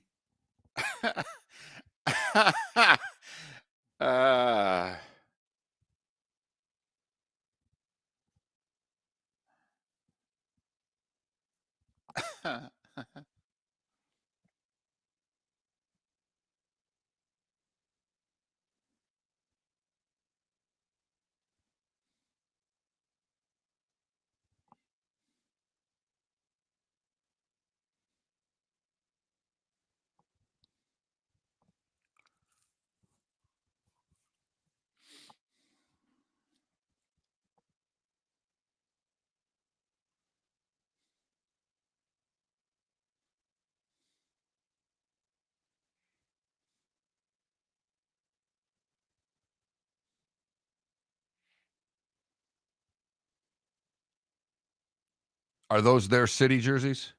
Yeah, actually no. Those are their regular alternate jerseys. That's okay. So that's their thirds, right? Their thirds, Mile yeah. High. Okay. Yeah. I like those though. Those look fine. Those are nice. They look like their regular jerseys, just with some different. Okay, but for example, their city jerseys this year are all black, and then in the only color there is on the jersey is like in the very middle of the jersey in giant yellow font, 5,200 and whatever the Mile High. Yeah. What happens when they wear those in Miami? You know what I mean? Minus 2. Right. I get the representing that, but it's just there's a whole thread. They're the ugliest jerseys I've ever seen. Every single one of them. There's maybe 2 good ones. It's embarrassing. And the Heat one is terrible because it's all black and it just says Heat culture. That's it. There's no other design to it. It just says Heat culture. Lazy. I just don't like that they do them every year. You want to do a city? You want to do a city jersey? It should be for a 5-year period or something. Or if you strike gold on a design that works, keep it. Yeah. Why did we go away from the Vice jerseys? Why? They're perfect. They're beautiful. Because they don't sell enough merchandise. What do you mean they don't sell enough merchandise? You asked the question. I just answered it. David, those are some of the highest selling NBA jerseys of all time. Yeah, but they still will sell them.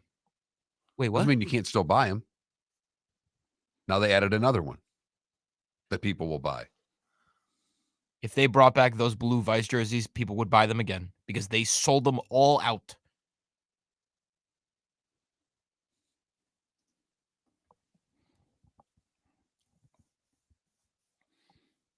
Felipe, that's why all the jersey stuff is done. It's all done for merchandise. I know, but they're atrocious. I agree. And you won't sell a lot of atrocious jerseys, will you? Listen, it might be the best thing Nick Saban's done.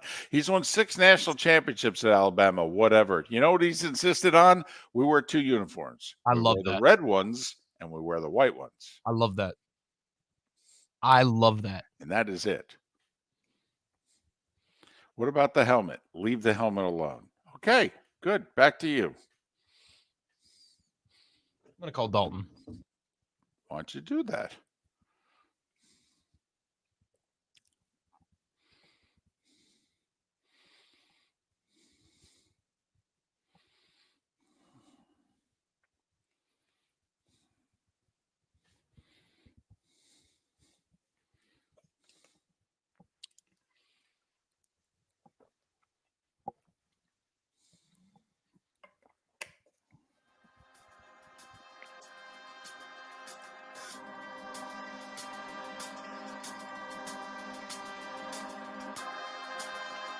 You're listening to Miller and Moulton, a only on the Florida Sports Network. And now, here's Mark Miller and David Moulton. 22 minutes before the top of the hour, Seth Everett, Bud Elliott to join us next hour. Hump Day edition, Miller and Moulton, Florida Sports Network, floridasportsnetwork.com. We're going to bring Dalton Miller from Pro Football Network on in just a moment. But some material you just can't let sit. You need to present it to the public. It's just too good. And as we're talking about the World Series, and it is part of our poll question today of how much of it you're going to watch and how the national media now is going to take the World Series, this person gives us this beauty. How does the Rangers making the World Series affect LeBron's legacy? We'll discuss after the break. Because we've come up with a bunch of them, you know. How does the Texas Rangers' success affect Dak and Jerry Jones? We'll discuss it on the other side. Dalton Miller, who does a Cowboys podcast, okay, for Pro Football Network. Hey, maybe you should do a podcast on how the Texas Rangers will affect Jerry at the trade deadline. I love it. You know, put a little bit of pressure on it. Another DFW team to win some football games and have a little bit of a playoff run. I'm all for it. Well, Dalton, let's start there. The trade deadline is coming up. Jerry says he's not ready to do anything. What should he be doing? Well, the Dallas Cowboys always like the guys that they have on campus. That's been a general trend over the years. They have not taken advantage of the veteran trade market very much until this past offseason when they went out and they got Stephon Gilmore and Brandon Cooks, and they've grossly misused Brandon Cooks in this offense so far throughout the season. I think that'll end up turning around. But when you look at it, you got some picks to deal with. You know, when you can get starting caliber players for day 3 picks, even if it is a rental, I think that you should go out and do it, especially when you have holes in the secondary like the Cowboys do after Trayvon Diggs' injury that'll keep him out for the rest of the season. I think that you could also look, at some offensive line depth as well if you're the Cowboys. But I just think that when you look at the rest of the league, there's one team that really gets it, and that's the Philadelphia Eagles. Howie Roseman has absolutely dominated the trade market over the past couple of seasons. And that's really, in my opinion, how you kind of build your roster out when you absolutely need to and take advantage of it, because that 4th round pick, 5th round pick, whatever it is probably never going to be a legitimate starter for your football team. And if you are a playoff caliber team and you have a couple of holes to fill, you should be doing everything in your power to improve your football team. Dalton, one of the things we've wondered, and we're not that smart, but we do know the NFL is a copycat league. And we thought, and we've been big because we're fans of other sports, and the trade deadline's a big deal in other sports. So we have wondered for years why it is that teams aren't making more deals in the NFL. But when the Rams gave up a lot to rent Von Miller, they won the Super Bowl. And then the Eagles have done what they've done now, 2-3 deadlines in a row. Why are the rest of the league just sitting back and not copycatting? It's really amazing, and I think that it'll eventually happen. It's just the curve of early adopters and laggards and stuff like that. So I think that the league will come around to it, and I think that the league wants it to happen. You know, the individual teams might want to keep their guys around, and they know the system, and that's all fine and dandy. But the NFL has to want the NFL trade deadlines to copy the NBA trade deadline, because the NBA trade deadline is unbelievable and the NBA offseason is unbelievable. And the NFL has really started to emulate the NBA offseason. And so I think that eventually it'll happen and the NFL will get its head around to the fact that you have this inefficiency in the market with veteran players that can start on your football team now that are going to be off of the books next year, and you won't have to worry about their cap implications past 2023.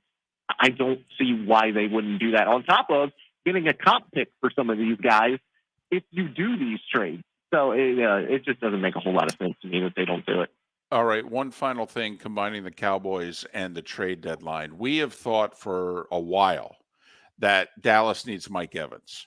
I've specifically said Evans. Mark has been pounding the table for 5 months. They don't have enough weaponry to compete with the upper echelon teams. Okay, your thoughts, and that would probably cost you a significant pick. That would probably be closer to what the Rams had to give up for Von Miller, and then you'd have to re-sign Mike Evans. But your thoughts, if you're the Cowboys and Miller and Moulton called you up and said, listen, we're willing to pay the price. Okay, we'll give you Mike Evans. I'm doing it.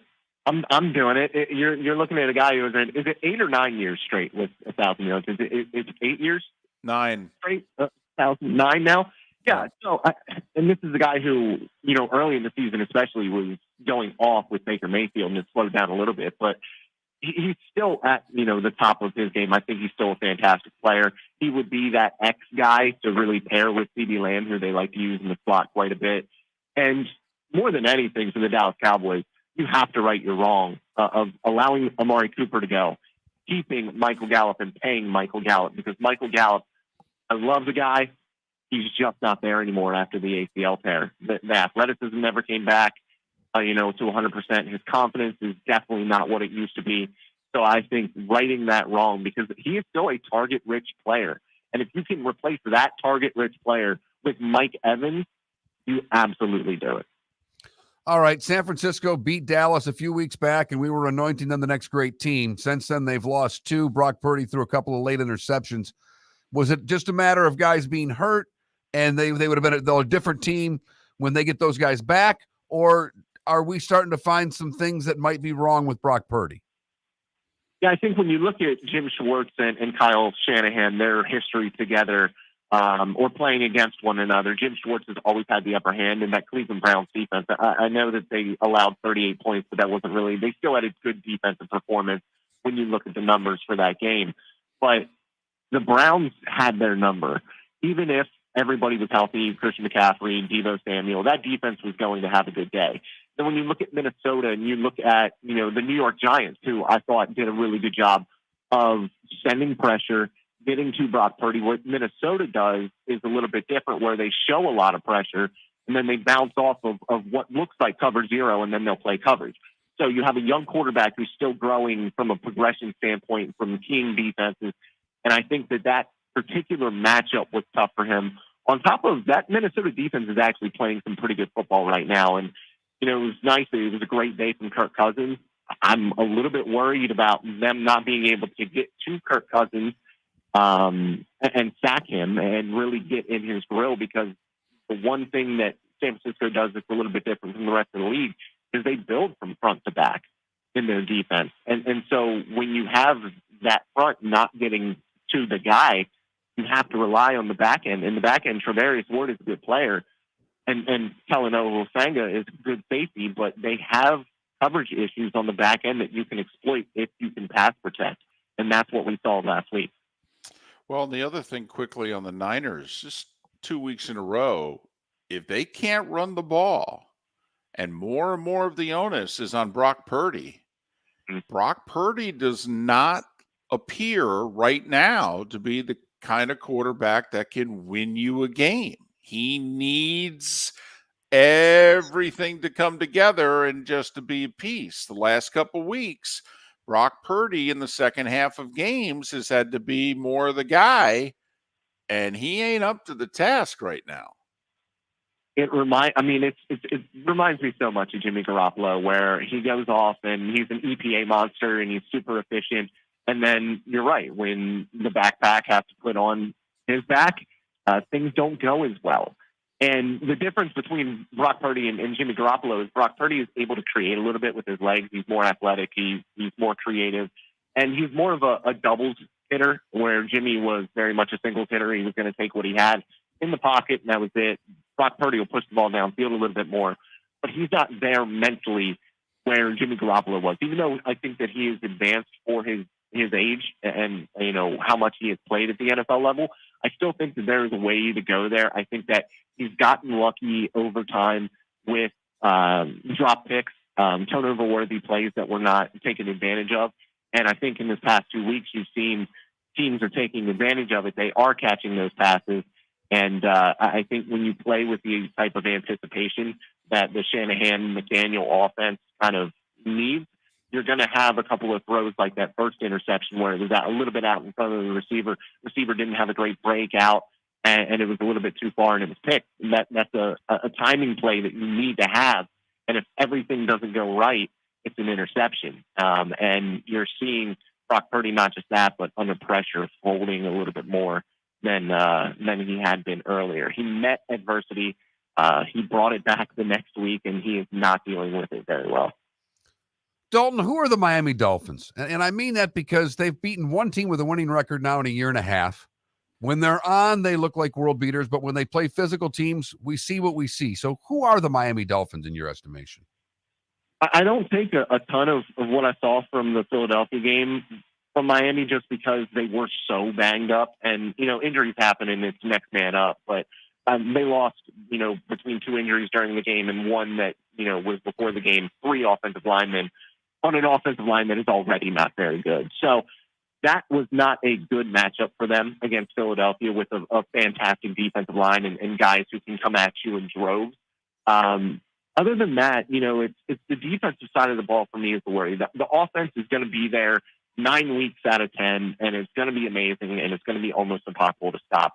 But when you look at the defensive side of the ball, if they don't get the pass rush, they have nothing in the secondary outside of Javon Holland that can actually play consistent football right now. It's a completely different scheme from last year, and I've been a big fan of what I've seen from Fangio's schemes over the years, but it is very much, and I'm sure you guys know all about this, it's a bend but don't break type of defense. And when you can't get stops in the red zone, that's when you lose football games. And it comes down to, if their offense shows up, it's going to be really hard to beat them. But if their offense has a little bit of an off day, they are a very beatable team, because I don't think that defense is good enough to consistently get stops. Dalton, to us, it just seems as if, Vic is great, but that his system doesn't match their personnel, and his system doesn't fit their offensive style of play. They have 2 corners who want to play man-to-man when they're healthy. Yeah. And this week, supposedly, they're going to be healthy. Vic wants to play zone. Vic wants to play bend but don't break. Their personnel is all man-to-man and guys up front who want to attack. It just seems, and their offense, they want to have 14 possessions in a game, not 9. Okay, Vic wants that to have 9. It just seems as if Vic's philosophy and their personnel and their offensive philosophy don't jive. I think that's a great point, and it's something that, I didn't think about until this week. It was actually brought up to me by Adam Beasley, who covers the Miami Dolphins here. And it's absolutely correct. I mean, I have issues with the defensive scheme that they were coming from because of the personnel that they had, or the lack of personnel that they had. And I think that they went this way because of all of the injuries they've had in the secondary. They wanted something that was a little bit more safe, that wasn't going to put so much responsibility on the cornerback. But then you went out and you trade for Jalen Ramsey, who he can do everything, but he is a man-to-man quarterback. He is a lockdown guy. And then you have Xavier Howard, who is a man-to-man guy. He'll play off. He's very much like Trayvon Diggs, where he will get baited into double moves and get beat sometimes, but he'll also have 6-7 interceptions a season. It's what they want to do, and they want to be able to create pressure, but Vic doesn't blitz very often. Their run defense has not been good, and I think that that's been an even bigger issue than their pass defense so far this year. And I think that the passing defense will come back a little bit now that Jalen Ramsey is healthy. But you're right. It's just not a scheme. I think even more than not fitting the personnel, it doesn't fit that offense. No, McDaniel wants to have as many possessions. We'll go up and down the field with anybody, and Vic wants it to be a slower, closer to the vest game. He's Dalton Miller. He's with Pro Football Network, profootballnetwork.com. You follow him on Twitter/X at Dalton, the letter B, Miller, Dalton B. Miller. Dalton, we always appreciate your time and your insights. Stay well. We'll talk soon. Absolutely. Thanks for having me. Dalton Miller. He does a weekly Cowboys podcast. He does a weekly scouting podcast. He's big into the draft. So he follows college pretty closely also. Dalton Miller, Pro Football Network. He liked the idea of incorporating the Rangers success into the Cowboys' agony. He's a Well, cynical Dallas Cowboy fan. Yes. He has, you know how some people pin a tweet? Okay. His tweet that he pinned from 13 months ago, the Dallas Cowboys will not rebuild before Jerry Jones dies. And then he just repeats that sentence 9 times. That's the tweet that he has pinned. The Dallas Cowboys will not rebuild before Jerry Jones dies. Yes. I think he has questions with how Jerry runs the Cowboys. Just saying. It's possible. Miller and Moulton. The Great 8 is ahead. Seth Everett and Bud Elliott still to come right here on Miller and Moulton on the Florida Sports Network. Visit Jason and Todd at the Diamond District. 20 years ago, Jason and I had the idea for a jewelry store like no other, with a vast selection of certified diamonds priced 8 to 12% over cost. A team of individuals who are educated, driven, and believe in cultivating relationships. Today, we have become one of the largest independent jewelry stores in the country. Todd and I love what we do and are in the store nearly every day, along with our GIA gemologists, master jewelers, custom designers, and non-commissioned diamond consultants, all of which we consider family. As direct diamond importers, we travel the world, forging relationships and sourcing diamonds. What we love most about our business is that we can call Southwest Florida our home. If selection, value, and comfort are important to you, give the Diamond District an opportunity. You won't find a better diamond buying experience. Todd and I look forward to shaking your hand and welcoming you to our Diamond District family. At the Diamond District. Yeah. Hi. Excuse me. Hey, the line starts back here. Ma'am, if your party's not here, you're going to have to go around and get it. If you had the opportunity to avoid all this, wouldn't you?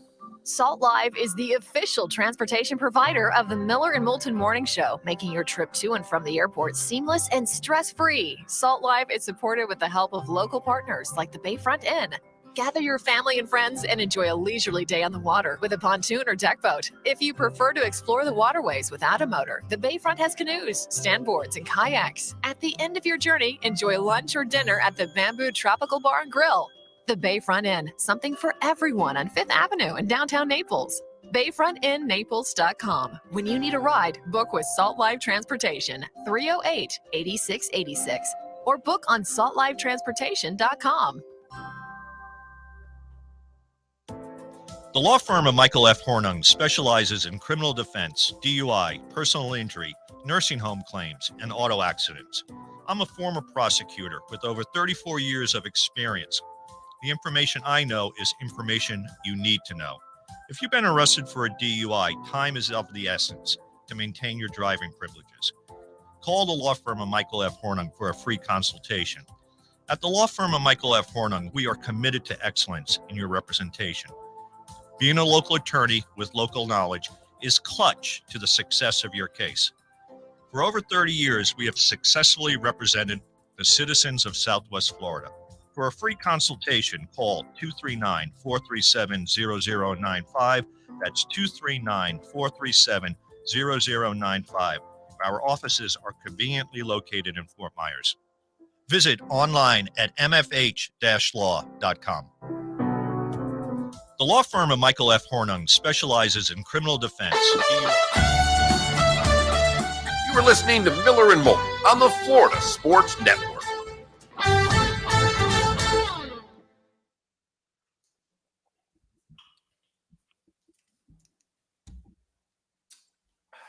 Hello. Hi, Seth. Hi. How are you? I'm good. Getting ready to head to New York City today. Do you go? You have to march or something? No, I may stop by there though. Get a credit. No, the National Association of Broadcasters, the NAB, has their big conference at the Javits Center, and I was invited to a bunch of panels and such. Gonna change after this and go into the city. And it's always a good day when you head into the city. My cousin from England, the Arsenal guy, he's here, not for that. So I'm going to meet up with him in the afternoon. He's going to the Knick game and wanted me to go, but couldn't get me a ticket. And aw, shucks. Probably an expensive ticket. I know. He was like, would you fancy a basketball game? I was like, I'd fancy Devils Capitals, but that's a different story. When was the last time you watched a game at the Garden? The Garden? I haven't gone in the Garden. Yes, at Madison Square Garden. I have not stepped foot in that place since Maggie Gray had the whole incident with James Dolan. So you didn't go last year for Devils Rangers? I No, thought they you went to wouldn't credential cover me. it. They wouldn't credential me. Yeah, I was wondering, are you on the list? I'm on the list. You're on the list. You can't get in. I can't get in. So you can't go. So you can't go to Radio City Music Hall either. No, I don't think they're on the facial recognition. I think it's just media passes. Gotcha. But I would have tried it tonight if he had an extra ticket. I would have gone because it's family, and I would have gone. But I had no interest in going. My favorite. You just ripped Felipe's heart out, by the way. You just said, I was offered a ticket to the Knicks and the Celtics on opening night, and I had no interest. I had no interest. I was just like, oh my God. And then I was thinking to myself, well, in order to come home, I have to pass the Prudential Center. I could stop off, catch Devils Capitals, but then it's a marathon night. I don't know. The Knicks and Celtics kicked off the season at the Garden 2 years ago. That game went to double overtime. Ooh. Oh my God. I'm gonna put it Felipe, let me tell you, forget Miller and Moulton taking you on this one. We'll just let Seth gut you like a fish on this. Honestly, we'll just sit back and watch. Although, did you guys see that TNT was on site for the home opener and they were in studio for the NLCS Game 7? Yes. Wow. It's the difference between TNT and TBS and basketball and baseball. It's basketball and baseball. If baseball was a priority, it didn't matter if it's TBS. Although I will say, they're all in on playoff baseball. Turner is. That's all. They do the one night a week thing, but I watched it when they drop the NBA in 2 years, because they may lose the NBA entirely or be reduced to one night a week. You watch; they'll put baseball on TNT. Well, especially if ESPN gets their wish. I was going to save this for the show, but save it. Save it. It's about time you produce some damn quality content. Okay. Whoa. We're coming back.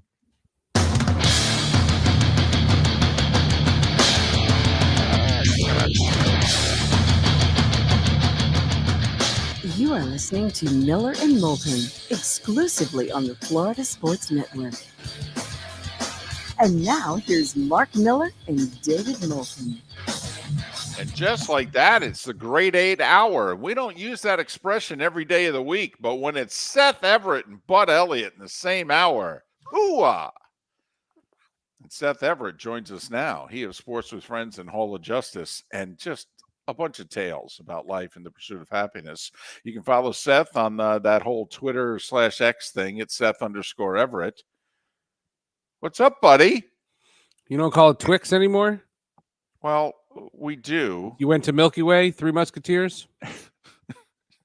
Just after last to all of those. Just Milky Ways. Milky Ways are the absolute best. They're not, and I had a Twix and a Milky Way last night because the daughter and mom Can I come over? a Halloween bag already, and it's sitting there as I'm watching baseball. Everybody's in bed, and Seth, you know what happens? All the blogs say, don't do that. Don't get the Halloween candy early. All right, Seth. Mark has felt throughout September and early October that he was getting fat. And he narrowed it down to... Are you going to talk about my shirt again? That day when we met in Hoboken? No. Oh, okay. This isn't about you. This is about Mark. Okay. Okay. And so Mark is fat, according to Mark. And Mark narrowed it down to, I'm eating too many of my daughter's Oreos. So he put a sign on the cupboard Okay. And Mark, how many days have you now gone without eating Oreos? 14 days without an Oreo. Nice. Okay. It's like in the Avengers when Bruce Banner has days since Hulk out. Exactly. It's the exact same thing, Seth. However, the sign is apparently big enough for an addendum. Mark, underneath the 14 days without an Oreos, what does it also say? This many days without Halloween candy, and that still remains at 0 because I have not been able to get away from that bag of candy bars. I won't touch an Almond Joy. If it was just Almond Joys, I'd be safe. Those are gross. Yeah, agreed. Those are gross. Poor kids in my neighborhood now because the wife's They're all going to get Almond Joys. brands. That's all that's going to be left. Exactly. And the reputation that house is going to have. Man, don't go there. Their candy sucks. My house is going to get It's toilet awful. papered. They're gonna soap the windows of the truck. It's gonna be a mess. We had David Garrard on 15 years ago when he was the starting quarterback with the Jags. Mark asked one of the 5 best questions that's ever been asked of a guest on this show. We had him on right around this time of the year. And Mark goes, listen, man, you're the starting quarterback now of an NFL team. Halloween's coming up. How much pressure is there on you from candy standpoint? And he starts laughing. He said, my wife and I went out 2 days ago. We're thinking the exact same thing. We got to have the biggest, best candy bars in the neighborhood. And he starts going through, they basically had a buffet of candy that they were going to offer to everybody who came up. Take what you want. Yeah. There's Are you the candy giver at your house, Seth? Or do you? We usually go out. We usually aren't home most of the day. We'll leave like a little bucket. Our big thing, there's this neighborhood that everybody comes to, like from surrounding towns, comes to this one neighborhood. All the streets are named after famous poets, so they call it the poets section. And we all go to that. And a couple of years ago, we started noticing all the Devils players were going there. And so now my kid is 15. She's going to scout out Devils players. She wants to see Jack Hughes, get going for some candy.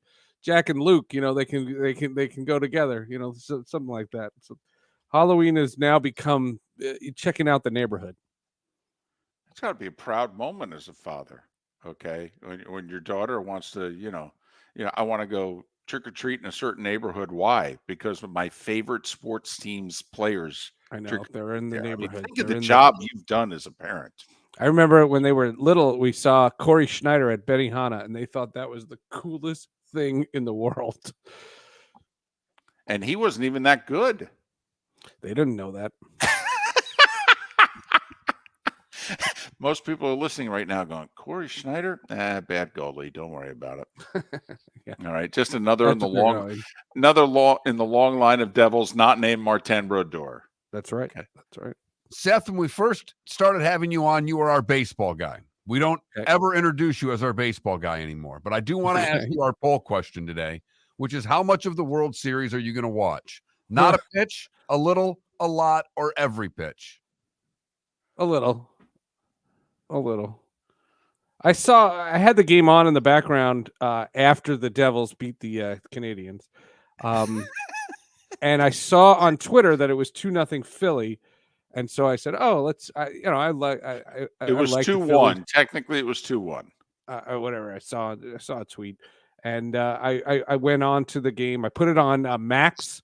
I thought that was kind of cool because they're now doing sports. So I put that on Max, and I had it on one of my screens. I was working on Sports with Friends, and then when the Diamondbacks took the lead, the place where you could hear a pin drop. And it was just, Philadelphia. I've been to that park, hundreds of times, and that city was ready to erupt. The first ever Game 7 in their franchise's history. But Arizona, and Jeff Perlman, a mutual friend of ours, tweeted something. I think when the division series started, he wrote 7 people are going to watch an Arizona-Texas World Series. And it turned out that's exactly what you're getting, and that's exactly what we're going to get. It's going to be the record-breaking lowest-rated World Series. And, sorry, the story came out earlier this week that it was Andrew Marchand, and he's pretty dialed in.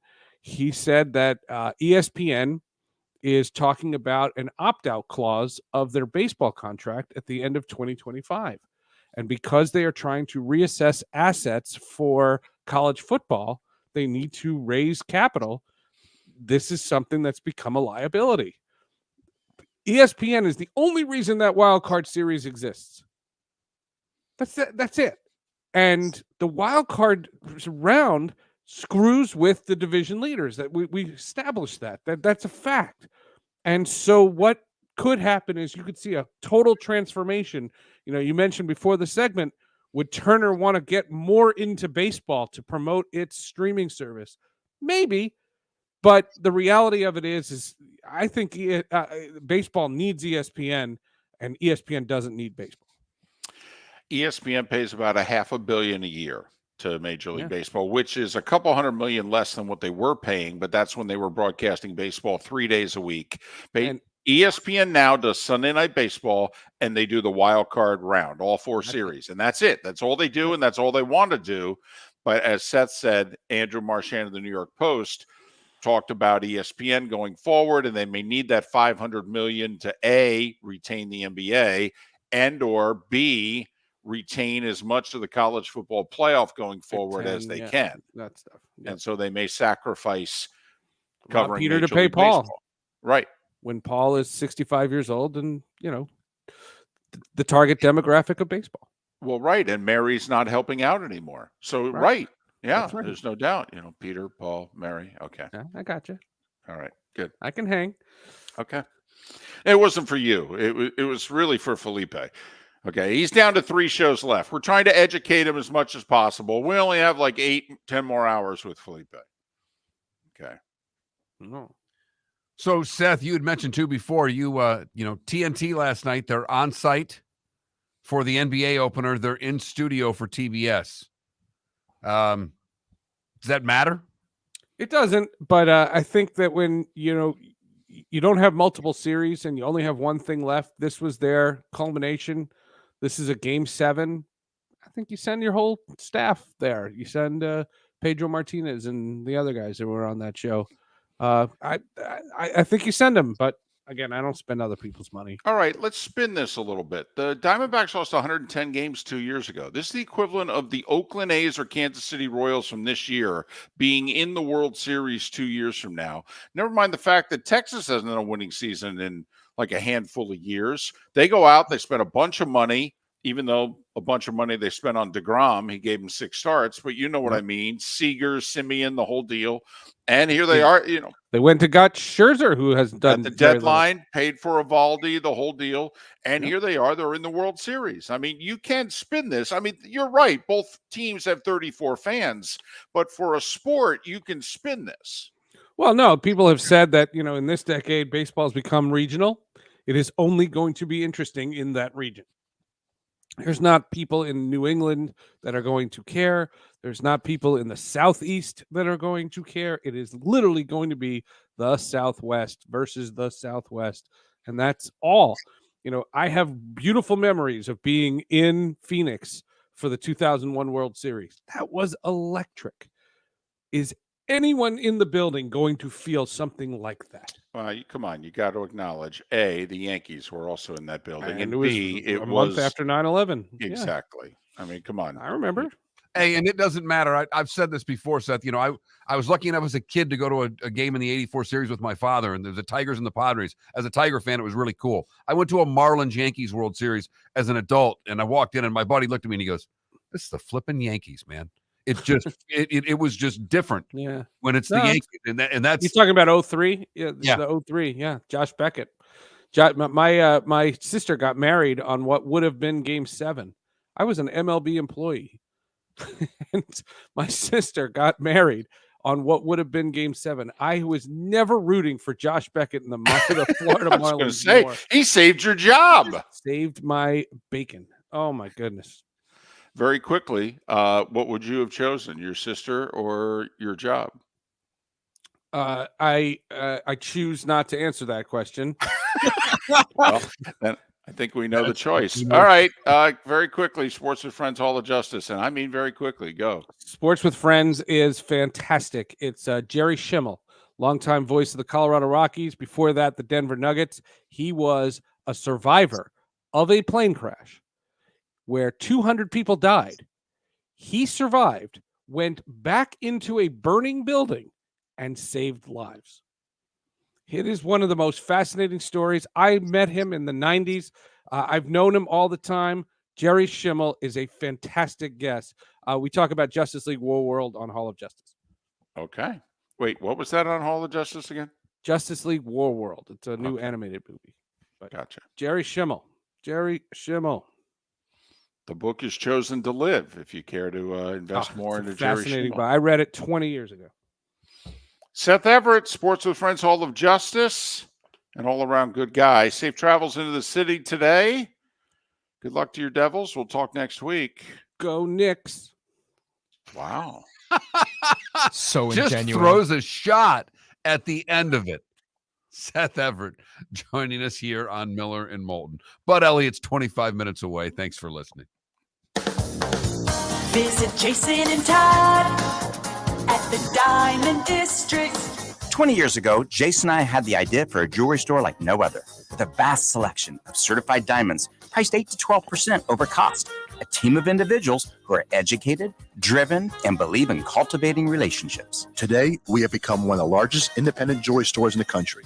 Todd and I love what we do and are in the store nearly every day, along with our GIA gemologists, master jewelers, custom designers, and non-commissioned diamond consultants, all of which we consider family. As direct diamond importers, we travel the world, forging relationships and sourcing diamonds. What we love most about our business is that we can call Southwest Florida our home. If selection, value, and comfort are important to you, give the Diamond District an opportunity. You won't find a better diamond buying experience. Todd and I look forward to shaking your hand and welcoming you to our Diamond District family. At the Diamond District. Located on the East Trail, locally owned Naples Tiki Bar and Grill is an outdoor eatery next to the Hitching Post Shopping Center. Island-inspired food with a true tiki theme. The best place in Naples to enjoy the beautiful weather in Southwest Florida. The Naples Tiki Bar and Grill offers a great menu for dine-in or takeout. Enjoy our famous pulled pork, huge burgers, and tiki bar cocktails. Don't miss happy hour every day from 3 to 6 and live music 7 days a week. See you soon at the Naples Tiki Bar and Grill, 11498 Tamiami Trail East. The law firm of Michael F. Hornung has successfully represented the citizens of Southwest Florida for over 30 years. As a former prosecutor, the information I know is information you need to know. If you've been arrested for a DUI, a criminal matter, or involved in an auto accident, call the law firm of Michael F. Hornung. I'm a local attorney with local knowledge to assist you through the process. For a free consultation, call 239-437-0095. That's 239-437-0095. Offices in Fort Worth.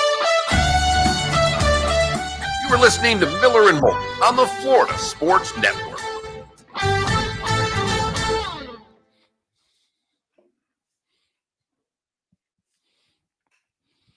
That, by the way, is why Seth is a regular guest on this show. Is because, and I know there's a lot of people that don't like Seth. There's a lot of people that don't like some of his opinions and what have you. But A, he's willing to give them. B, think of the guests that he brings on Sports with Friends. That shows a lot about him, how interested he is in other things. You know, I mean, that's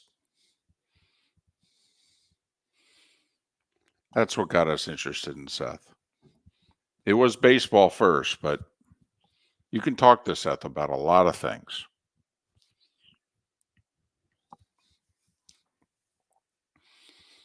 I have to admit, I may check that podcast out, and I don't do podcasts.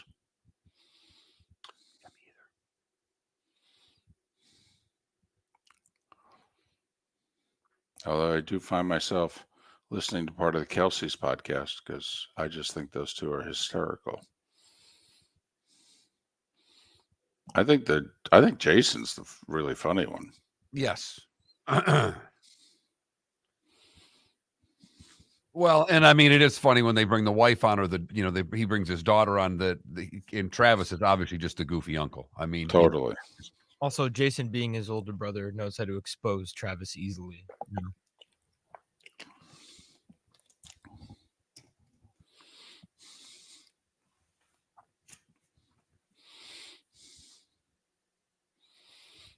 I've got a text to start this segment off, and we can do a little Florida, Georgia here. Leading into Bud, who we'll do a little Florida, Georgia with. By the way, JP Shadrick on the show tomorrow. He's calling Florida, Georgia. Oh, no, it's Florida, Georgia week on Miller and Moulton. Every day we're going to do what Florida. sucks is I'm probably going to go next year. The first year you're not doing the game, I'm probably going to go next year. Okay. When I can't have you get me tickets. It was a lot easier when I could. Well, in theory, I am working for ESPN. I just have to reach out to different people. But so guy I've become friendly with, playing a golf tournament with him Saturday. He's a Florida alum. His in-laws live in Jacksonville. They go every year by boat. He's like, you got to come with us. I'm like, don't offer me that unless you are right on me taking you up on it. Exactly. So instead of driving down, you drive to the dock, you get on the boat, it's like a 30-minute boat ride. I'm like, now that's the way to go to a football game. That's something I've never done. That would be just cool. We're talking about Florida, Georgia. Oh, yeah. It's my favorite part of Tennessee games is watching all the people come down the Tennessee River and just dock their boats. Awesome. Would love it. That Washington would be another one. It used to be a thing. You may end up getting a Washington game. Oh, no. There's actually next year I'll be geeked up to do the Big Ten. I've never done a game at the Shoe. I've never done I covered a game at Camp Randall. I want to go to Oregon. Never been. I want to go to Washington. Oh, no. I'll be geeked up next year. The travel will be a lot harder, but I'll be geeked up. Yesterday, Klay Thompson commuted to the Warriors game via kayak. I don't think he's ever going to leave Golden State.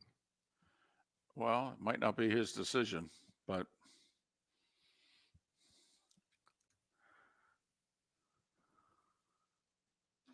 it's really nice over there, especially if you're rich and a millionaire. Well, need to be more than that there. Yeah, for real. So the Phillies were the last team in last year, right? In the NL? 6 seed. Yep. Back-to-back 6 seeds. The Diamondbacks were the last team in the NL this year. Well, we thought the Marlins caught a bad break. Yeah.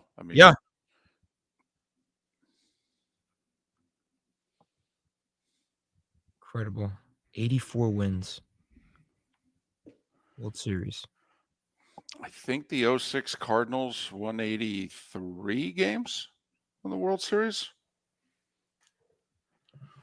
But they won the division. Bad division. Mm-hmm. NL Central that year. Here we go.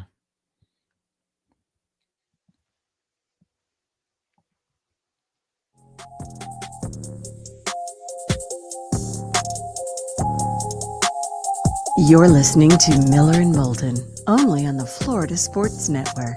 And now, here's Mark Miller and David Moulton. At 21 minutes past the hour, Bud Elliott in a little more than 15 minutes time to talk all things college football.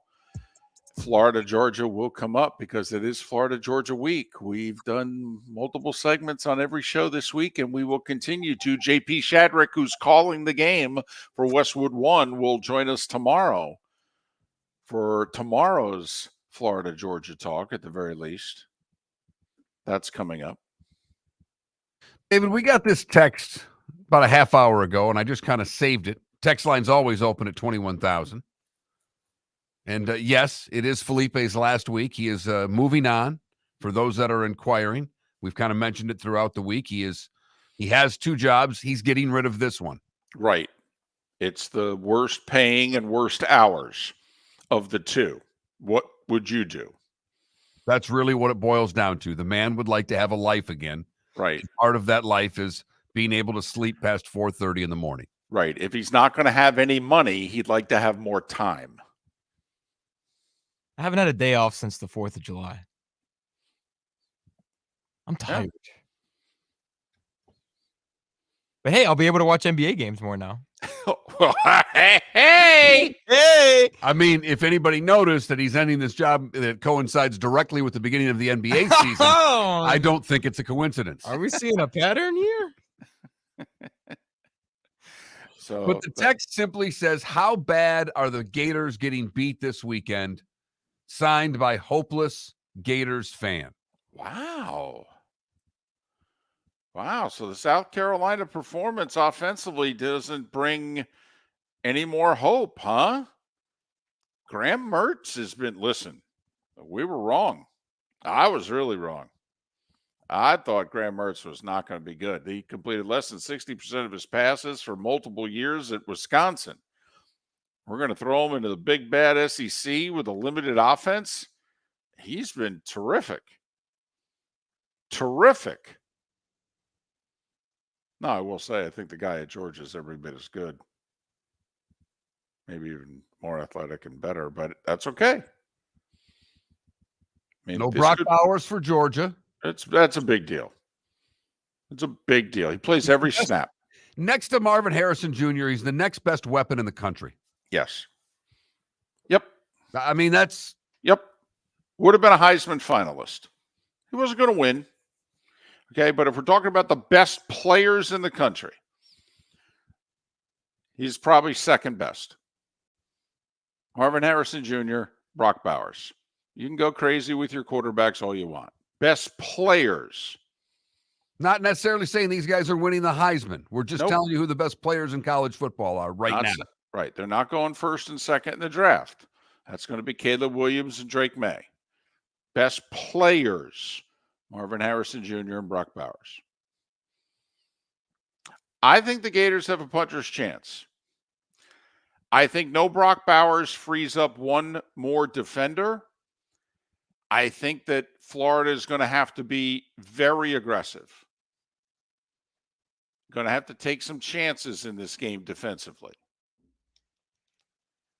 But, you know, teams have hung around with Georgia. South Carolina hung around with Georgia. Auburn hung around with Georgia. I mean, come on now. Florida's better than Auburn. Florida just beat South Carolina. Mark, what I'm curious about, because the Gators really only have one receiver. And then that's tough to go up against a Georgia defense. You really only have Pearsall, I think, is the only guy if I'm Georgia. Right, but the freshman that's been getting, I was trying to look at his name escapes me. The freshman's been getting more carries. He's been dynamic at times. He's been running it. He's been catching it. That's the kid they need the special game out of. They need Pearsall to be great, and they need someone to do something that they haven't done much of this year, David. Well, I was going to say, name the receivers that have had great games against Georgia in the last 3 years. Marvin Harrison Jr. and the Alabama receiver who got hurt in the SEC championship game a couple of years ago. Okay. Now they're not as good defensively this year, but, you know, it's tough to expect a wide receiver to beat Georgia. But Pearsall needs to have a day. He needs to have 8 for $120. I'm with you 100% there. But those two running backs, the freshman you mentioned in ATN, okay, Florida has to do something running the football. They don't have to run it down Georgia's throat. No one's going to run it down Georgia's throat. But this is not Jalen Carter up front. These are a bunch of good, solid players, okay? These are not top 10, 20 draft picks up front for Georgia. And their offensive line is not what it's been the last 2 years between injuries and the draft. Florida has to, at the point of attack, do some things that they have not been able to do against Georgia the last couple of years. One side of the ball or the other. They got to make an impact. And if there was ever a year that you could hang with Georgia at the line of scrimmage, this is the year that you can hang with Georgia at the line of scrimmage. Yes, I believe that. Not saying they can win, but I definitely think they can stalemate. And what I do think they can do, Mark, on defense, because there's no Brock Bowers, I think you can send an extra guy at the quarterback. I also think you can send an extra guy to slow down their running game. Well, and I think that that part of it right there is key, David, because Georgia's going to want to bully Florida and run the football. If you can bring another player into the box, and hey, Beck in what he has at receivers with no Brock Bowers and beat you, well, okay. But I'm not going to let them run for 200 yards and beat me, if you know what I mean. I actually think Georgia's going to come out throwing the ball. I think Georgia's first 2 series, they're going to play action and they're going to throw the ball. They're going to look at that South Carolina tape and go, we can do that. We can definitely do that. I know we don't have Brock Bowers, but we can do that. McConkey's really good. They can't cover McConkey. Okay. We'll use play action, get guys open. I mean, that's just my gut feeling. My gut feeling is Georgia in the first quarter is going to throw the ball. Then they're going to hand the ball off to the running back.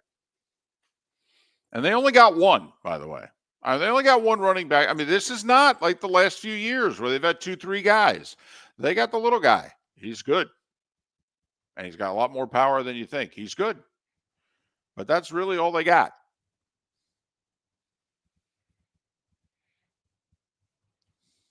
I think they have a puncher's chance. It's difficult for me. Here's the one thing that scares the blank out of me. Florida's special teams are terrible. Georgia's are always good. That's what really scares me, Gator fan. If you put it all together on both sides of the ball and you're hanging, you take a look at Georgia's special teams numbers and Florida's special teams numbers, and there's a 7-point play there for Georgia. There just is. And that would scare that out of me, because there's no way you can take this game into the fourth quarter if you're giving up a special team score. Block, kick, return, what have you. And Florida's special teams are terrible. And I will say Mertz is going to have to be as good as he's been lately. He's got to be between 62 and 65% completion rate. He's got to be able to hit on third down. They've got to be, somewhere 40% on third down. I mean, the way to do this is an A game for Georgia and a C+ or an A game for Florida and a C+ game for the Dogs. Mm-hmm. Absolutely. Absolutely. Need to just hang around. Hang around. Be within a score. Hanging around. Just got to, be within a score. Going in the locker room at the half. But Elliott, he'll be hanging around with us. He is coming up next. And then for those in Southwest Florida, it's the Diamond District bonus hour at the top of the hour. We're Miller and Moulton, Florida Sports Network. Hello, friends and family of Southwest Florida. Are you looking to tap into the electric vehicle market? Well, look no further, because we here at Southwest Florida Golf Carts have just what you need. E-bikes, golf carts, LSVs, scooters, and more. Come down and talk with one of our experienced sales reps, have a soda and a smile, and you could be cruising the streets in your new EV today. Stop by the store or visit our website at flgolfcarts.com and enter for a chance to win $100 off your next purchase by answering John's monthly sports question. The waterways of Naples are a beauty to behold, and the Bayfront Inn has multiple ways for guests to enjoy the water and have some fun. Gather your family and friends and enjoy a leisurely day on the water with a pontoon or deck boat. If you prefer to explore the waterways without a motor, the Bayfront has canoes, standboards, and kayaks. At the end of your journey, enjoy lunch or dinner at the Bamboo Tropical Bar and Grill. The Bayfront Inn. Something for everyone. On 5th Avenue in Naples. Located on the East Trail, locally owned Naples Tiki Bar and Grill is an outdoor eatery next to the Hitching Post Shopping Center. Island-inspired food with a true tiki theme. The best place in Naples to enjoy the beautiful weather in Southwest Florida. The Naples Tiki Bar and Grill offers a great menu for dine-in or takeout. Enjoy our famous pulled pork, huge burgers, and tiki bar cocktails. Don't miss happy hour every day from 3 to 6 and live music 7 days a week. See you soon at the Naples Tiki Bar and Grill, 11498 Tamiami Trail East. The law firm of Michael F. Hornung has successfully represented the citizens of Southwest Florida for over 30 years. As a former prosecutor, the information I know is information you need to know. If you've been arrested for a DUI, a criminal matter, or involved in an auto accident, call the law firm of Michael F. Hornung. I'm a local attorney with local knowledge to assist you through the process. For a free consultation, call 239-437-0095. That's 239-437-0095. Offices informed. You are listening to Miller and Moulton on the Florida Sports Network.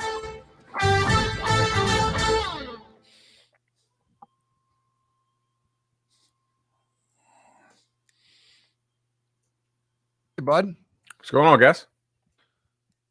Same old stuff. How about you?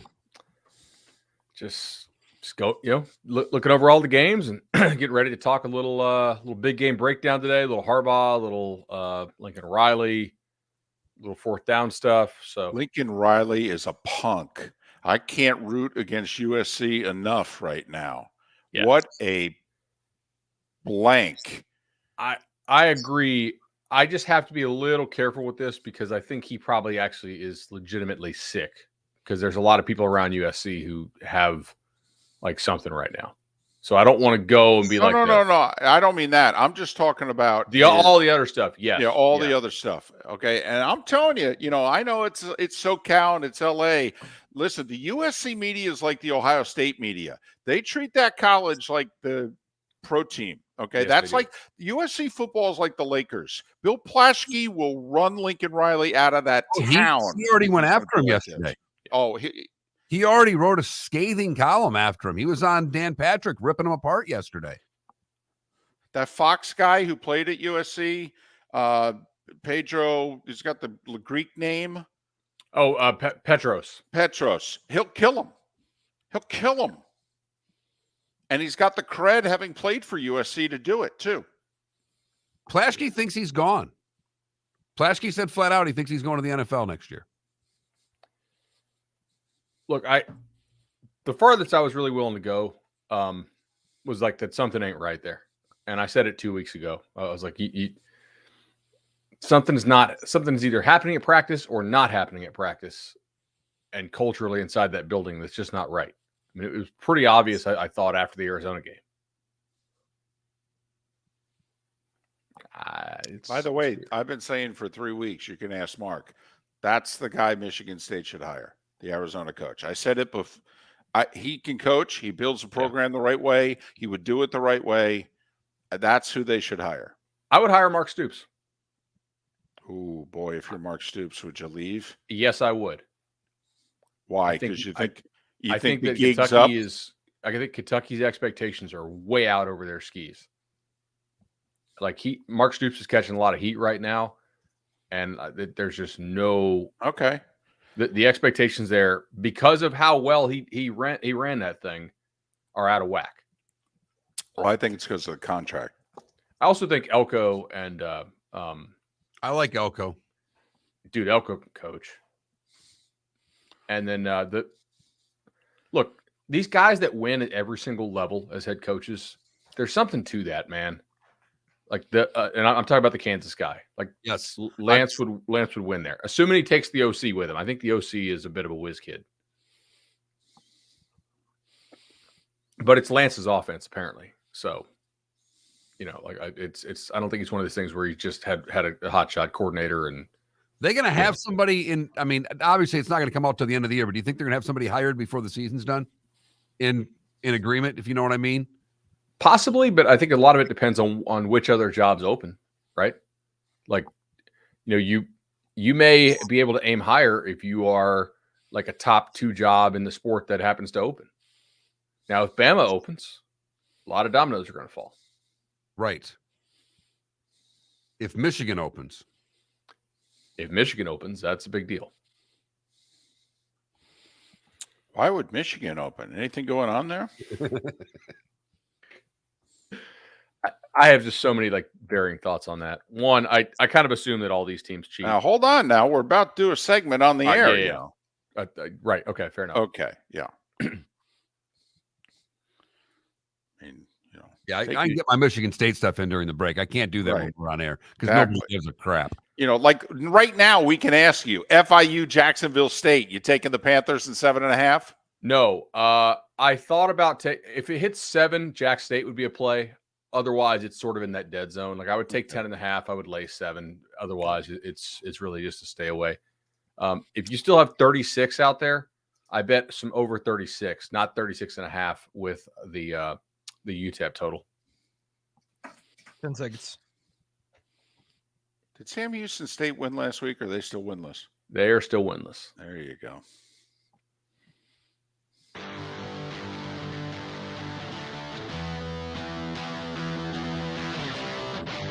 You're listening to Miller and Moulton, only on the Florida Sports Network.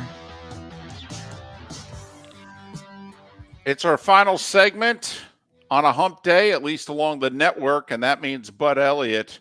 He of 24/7 Sports, CBS Sports HQ. You got the Cover 3 podcast, the Nolecast. Hell, he doesn't even know what show he's on right now. He's so damn busy. He just sits in front of the microphone and waits to talk to people. You can follow Bud on Twix, Twitter/X at Bud Elliott, the number 3, 2 L's, 2 T's, and the number 3. Morning. How are you? Doing well. Not a lot going on in our sport right now, so I have no idea what we'll talk about.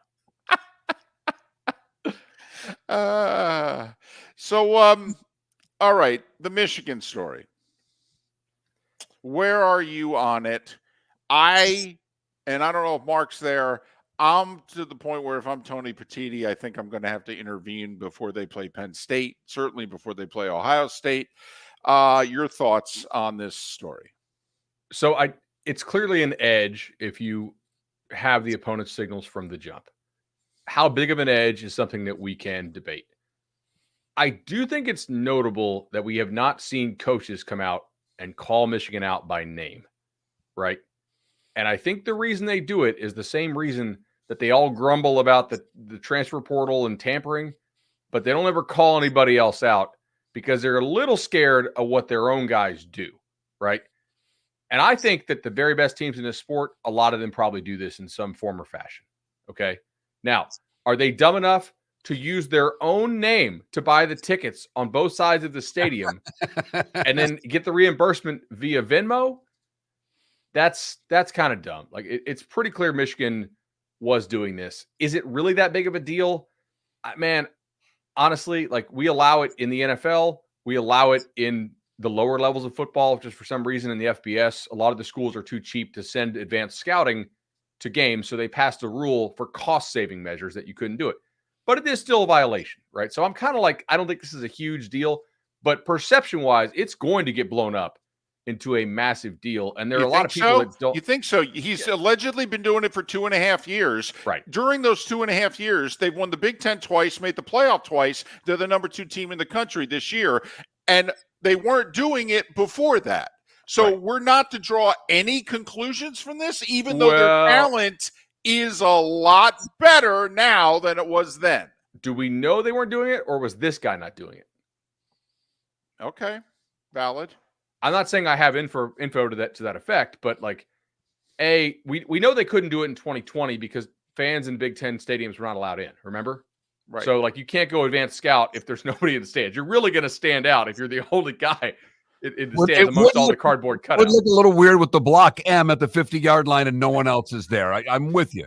So that people are like, oh, they just started doing it. It's like, I don't know that, right? Maybe they just started doing it in this really dumb way. Like this guy's clearly good at identifying signals in game, but some of the stuff was really amateur hour. So I kind of wonder, like, was it really coming from Harbaugh top down? You have a laminated sheet that's big enough for me to photograph with all the hand signals on it, and you're holding that on the sideline? Like, I don't know. Maybe the fact that they were just so brazen about it, maybe they think just everybody else does this too. And maybe everybody else is smart enough not to get caught. I have a lot of thoughts. I don't think that I don't know. Like, will this cost Harbaugh his job? I don't think so, but maybe he's just like, I'm over all this silly rule stuff. Well, this I'm going back cost to the NFL. Michigan their ability to be in the playoff this year. I strongly don't think so. So you don't think that within the sport they're going to go, well, those guys are cheating. They're cheating. We can't have them play. I think they'll pay a fine and maybe a coordinator. A fine to who? The Big Ten? Possibly. I'm being serious. I mean, yeah. I don't think that the networks will stand for not having Michigan in the playoff and potentially win the national title. So the networks run this sport. Well, yes, they do. Fox and ESPN absolutely run this sport. Remember, if they don't get Michigan, though, their replacement would be Ohio State. They're actually a better draw. Yeah, but I think this Michigan team is the better draw with all the controversy around it. Now, you may be, I mean, because everybody in college football is now invested in Michigan in one way or another. And Harbaugh, who I love for college football, is an easy guy to hate. And now, well, there's a little more hate in college football today. You know, Bud, the 2017 Astros, we didn't find out about till 2019. Right. The 2023 Wolverines, we found about in October of 2023. It makes it so unique. Also, like, what are the prescribed penalties for this violation? Because of how the rule was written, there are no, like, defined penalties here. So could the Big Ten do something? I guess. Could Michigan tie it up in court for a long time? Yes, absolutely. Like, my guess here, if I was betting today, and I wouldn't put a lot on this because this is kind of an unprecedented situation, as you noted. My guess here is that nothing will happen to them that, like, substantially impacts their ability to go to the playoff this year. Now, do they get some kind of sanctions in coming years? Possibly. But they did catch them during the year. Did they catch them early enough during the year to where this all has time to play out? We're going to see. Like, I'm not trying to make any hard and fast predictions because I don't know. I don't think anybody does. All right, on the field, what do you take from the Buckeyes win? Defense is really good. The 5-star talent that the Ohio State has managed to sign on the defensive line and some of the high 4-star guys, Hall, Tyleik Williams, JTT, Sawyer, they're playing like you wanted them to play, right? They dominated Penn State up front. Both offenses, I thought, really don't have a quarterback who operates the system at a high level right now. Like, they have talented guys, but they're not operating at a high level.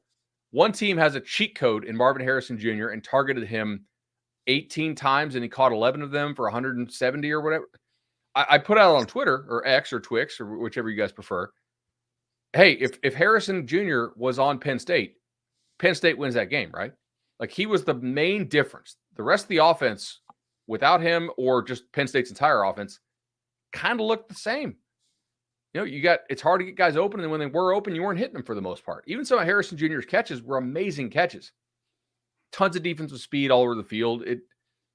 I thought they would hit a couple more explosive plays each, and Ohio State really just never allowed it. Looking ahead, by the way, you know, the one part of the Michigan defense that we will not know much about is their secondary. I mean, they haven't been tested all year, and Penn State's only got one receiver, so we don't know how much they'll be tested even when they play Penn State. So, you know, you look ahead, Bud, and how different is the Michigan-Ohio State game, if you know what I mean? I do. So Michigan's defense, I talked to a coach who played Georgia last year and who played Michigan this year. And he told me that Michigan this year has the dudes that Georgia had last year. And I thought that was like a pretty meaningful statement, right? I was like, okay. So, like, they're that good physically. He's like, yeah. Like, Jenkins and Grant, all those guys they have in there are just, they're game wreckers. But you're right. Like, I think Michigan has one really good corner, and the Wallace kid they got from UMass is just decent. So maybe it's a big Egbuka game when Egbuka comes back, because Michigan's going to throw everything they have to take away Marvin Harrison Jr. I think the main difference, though, is that Penn State has one guy on the O-line who's good and 4 guys who are not.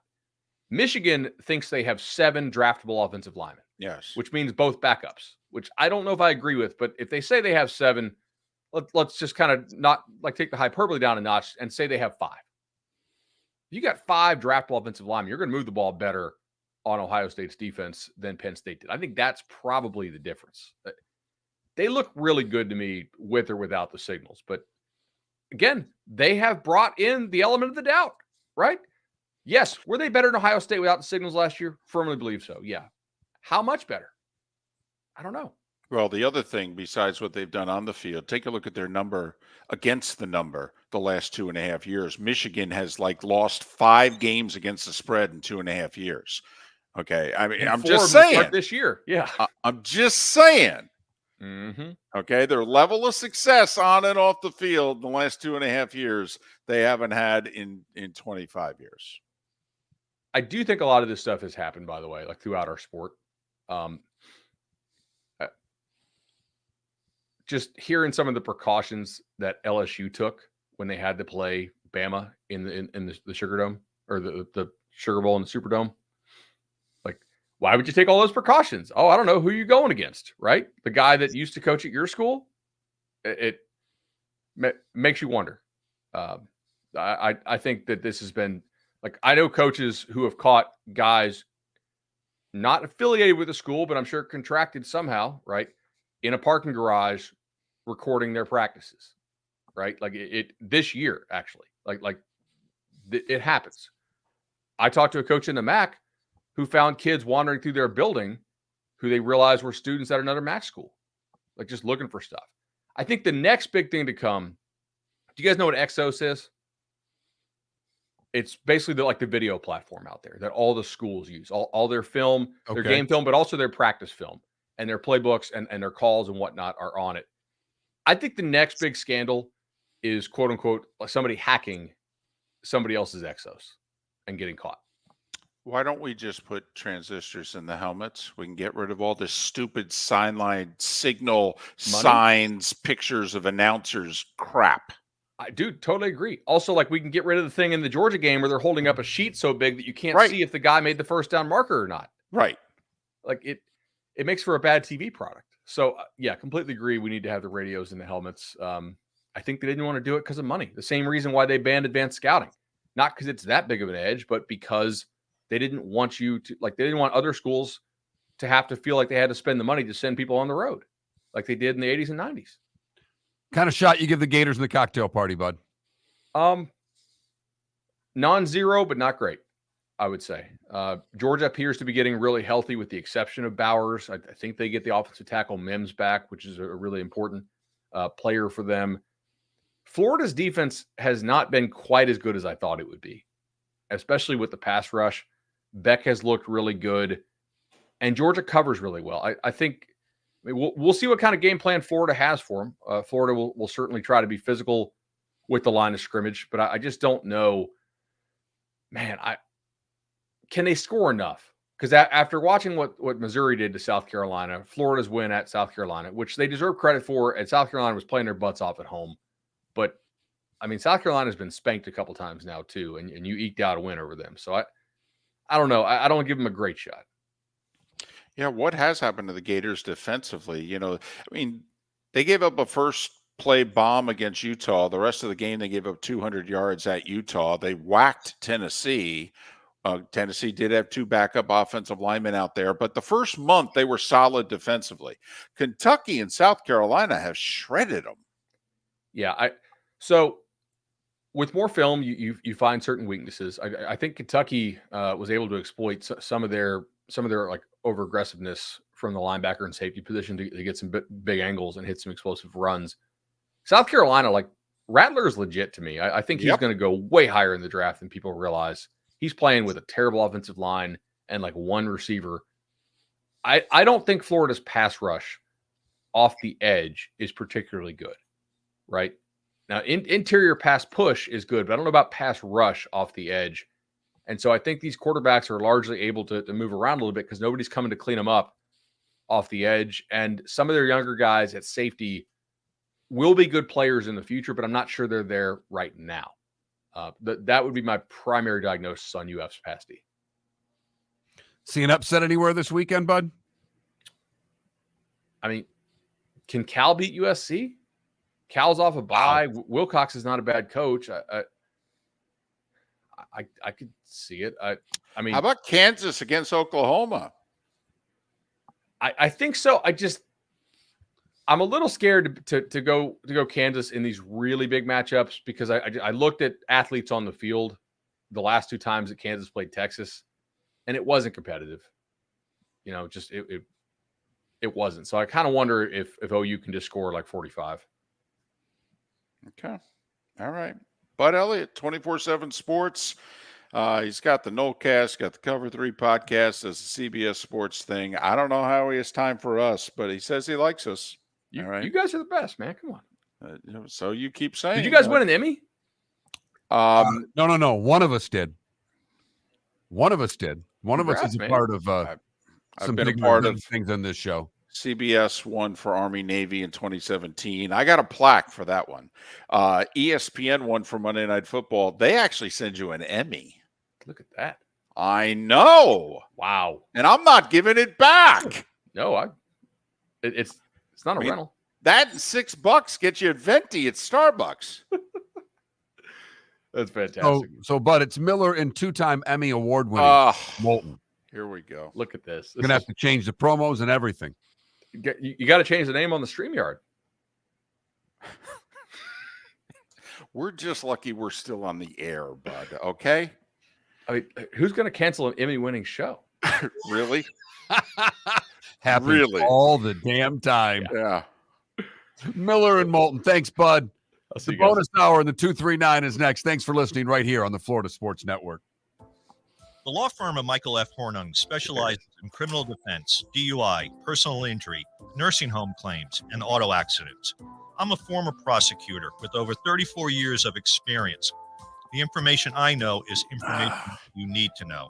If you've been arrested for a DUI, time is of the essence to maintain your driving privileges. Call the law firm of Michael F. Hornung for a free consultation. At the law firm of Michael F. Hornung, we are committed to excellence in your representation. Being a local attorney with local knowledge is clutch to the success of your case. For over 30 years, we have successfully represented the citizens of Southwest Florida.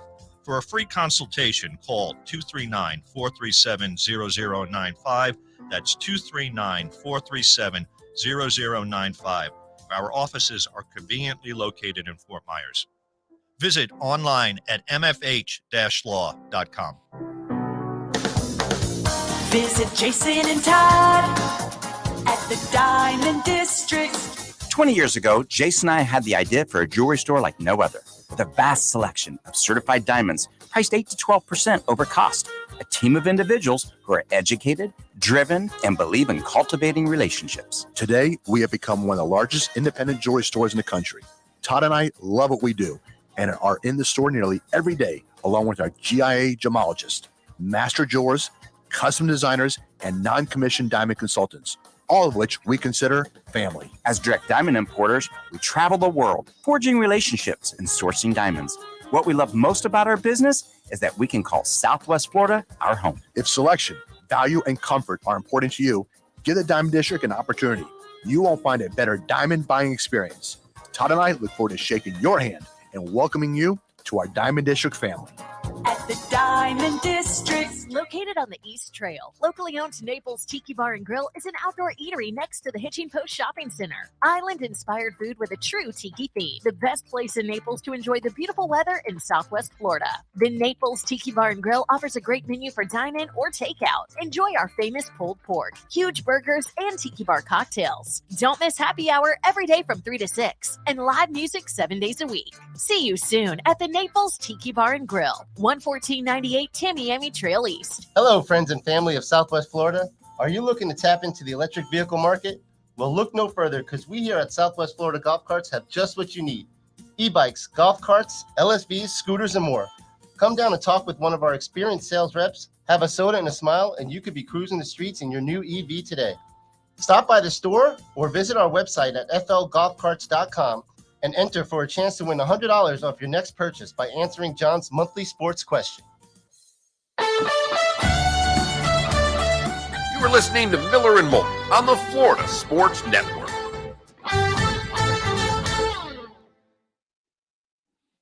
So, David, someone did ask in the Twitch chat room of our list of producers a couple of days ago, and I was thinking about it. We started with Casio, and we had E. We had E. Like the letter E? Eric was his name, but we called him E. Okay. He went by E. Look at you. You're just... God, Oh, there it is. You're killing me. You're just killing me.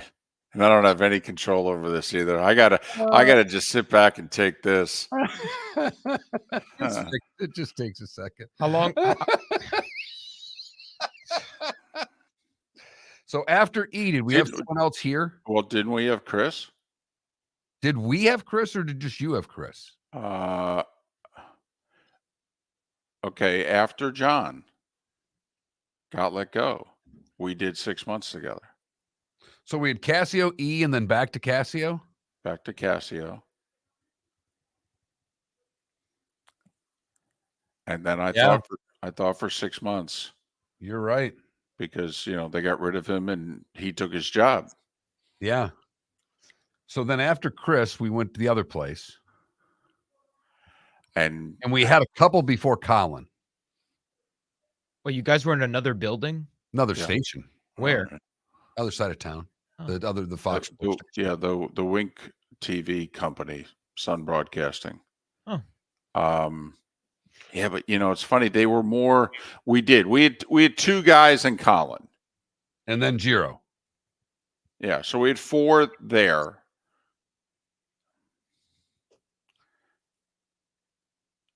So Felipe, you're our eighth. Damn. How much better or worse was that facility?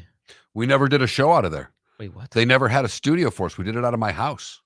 Oh. So we basically just had a board out there. Colin was the only real producer that we included in the show. And Felipe, if you went down the hall and you went past the B103 studio and you go another 10 feet, on your left is that small studio for, I think, the Spanish station. Yeah. That studio's twice the size of the studio space they had at Sun to do a show in. And that's not an exaggeration. Twice the size. Gosh. And so literally three of us couldn't fit in the room. Not to mention the glass and things, right. How many years was Cassio with you guys? Oh, the first time? Almost 5 the first time. He left, I thought, in like 2011. We hooked up in the summer of 2006. He left, I thought, the summer of 2011. He went to Houston. No. What am I talking about? No. We were together a while because, no. With the Sweet 16 and all that, he was still there. Yep. He left for Houston after, like 2015. He went to Houston. So we did like a. No, I think he left and came back. He left and came back. Yeah, he was gone for like a year and a half. And we had E, and then John came back after E. And then we did like 3 more years together. So I would say of our 10-year run, he was there for 8 of it. By the way, 2 years ago tomorrow was my first day here. So it literally 2 years. Because, you started right with us. Yeah.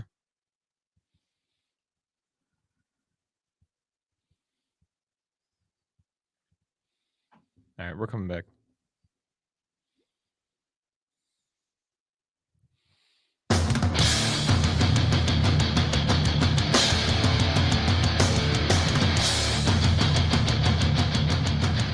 You are listening to Miller and Moulton, exclusively on the Florida Sports Network.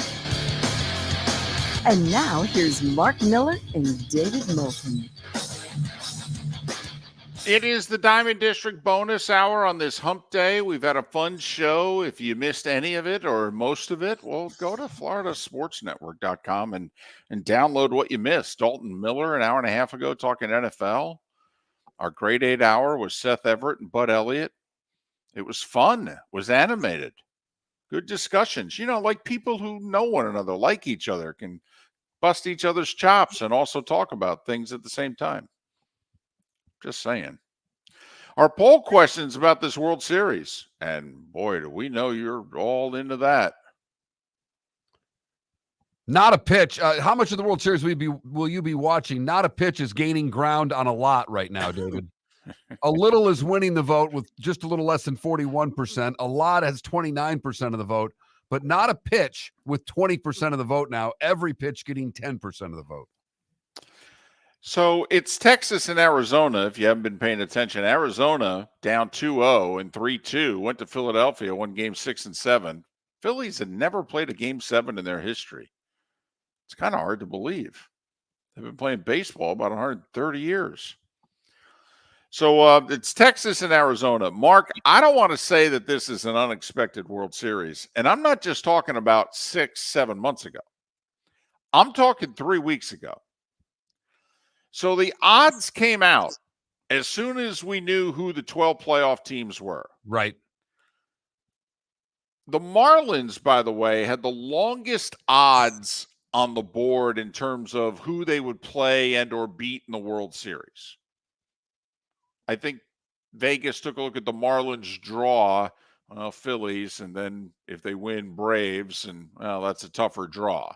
So the Marlins had the longest odds on the board. But Mark, the Diamondbacks beating the Texas Rangers 3 weeks ago. Would you care to guess what the odds were with Arizona beating Texas in the World Series? 50-1? Keep going. And I mean 500-1? 450. 450-1. Texas beating the Diamondbacks in the World Series was 425-1. 3 weeks ago. I mean, some of the other things, Braves beating the Orioles was 12-1. Braves beating the Astros 9-1.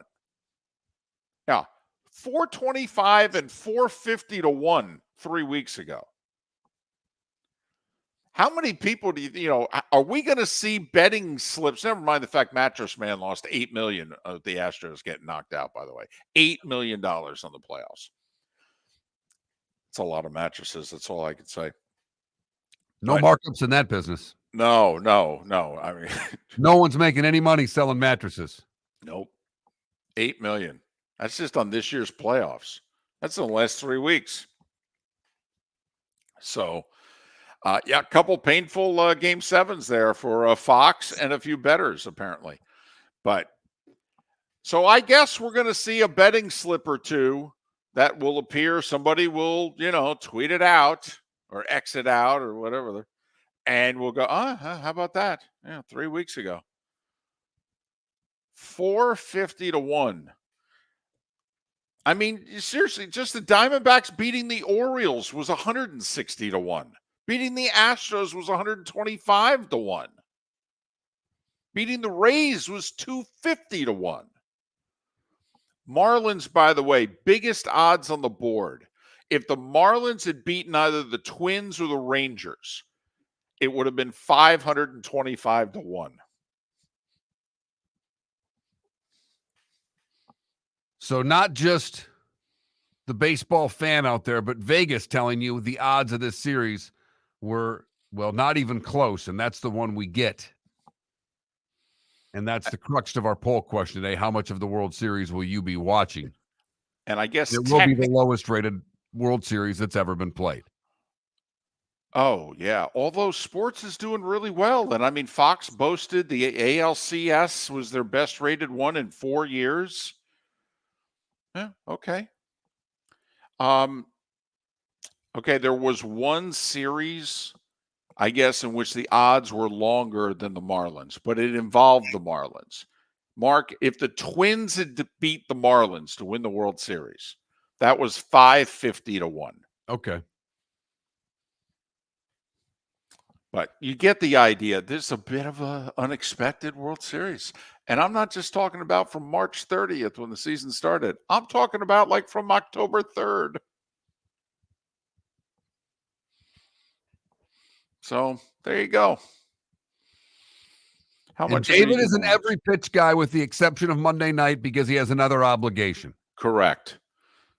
So therefore I had to change my answer. But it's a World Series. But he'll still be watching as much of Game 3 Monday night as is humanly possible because I am sure there will be a television in the press box in some way, shape, or form.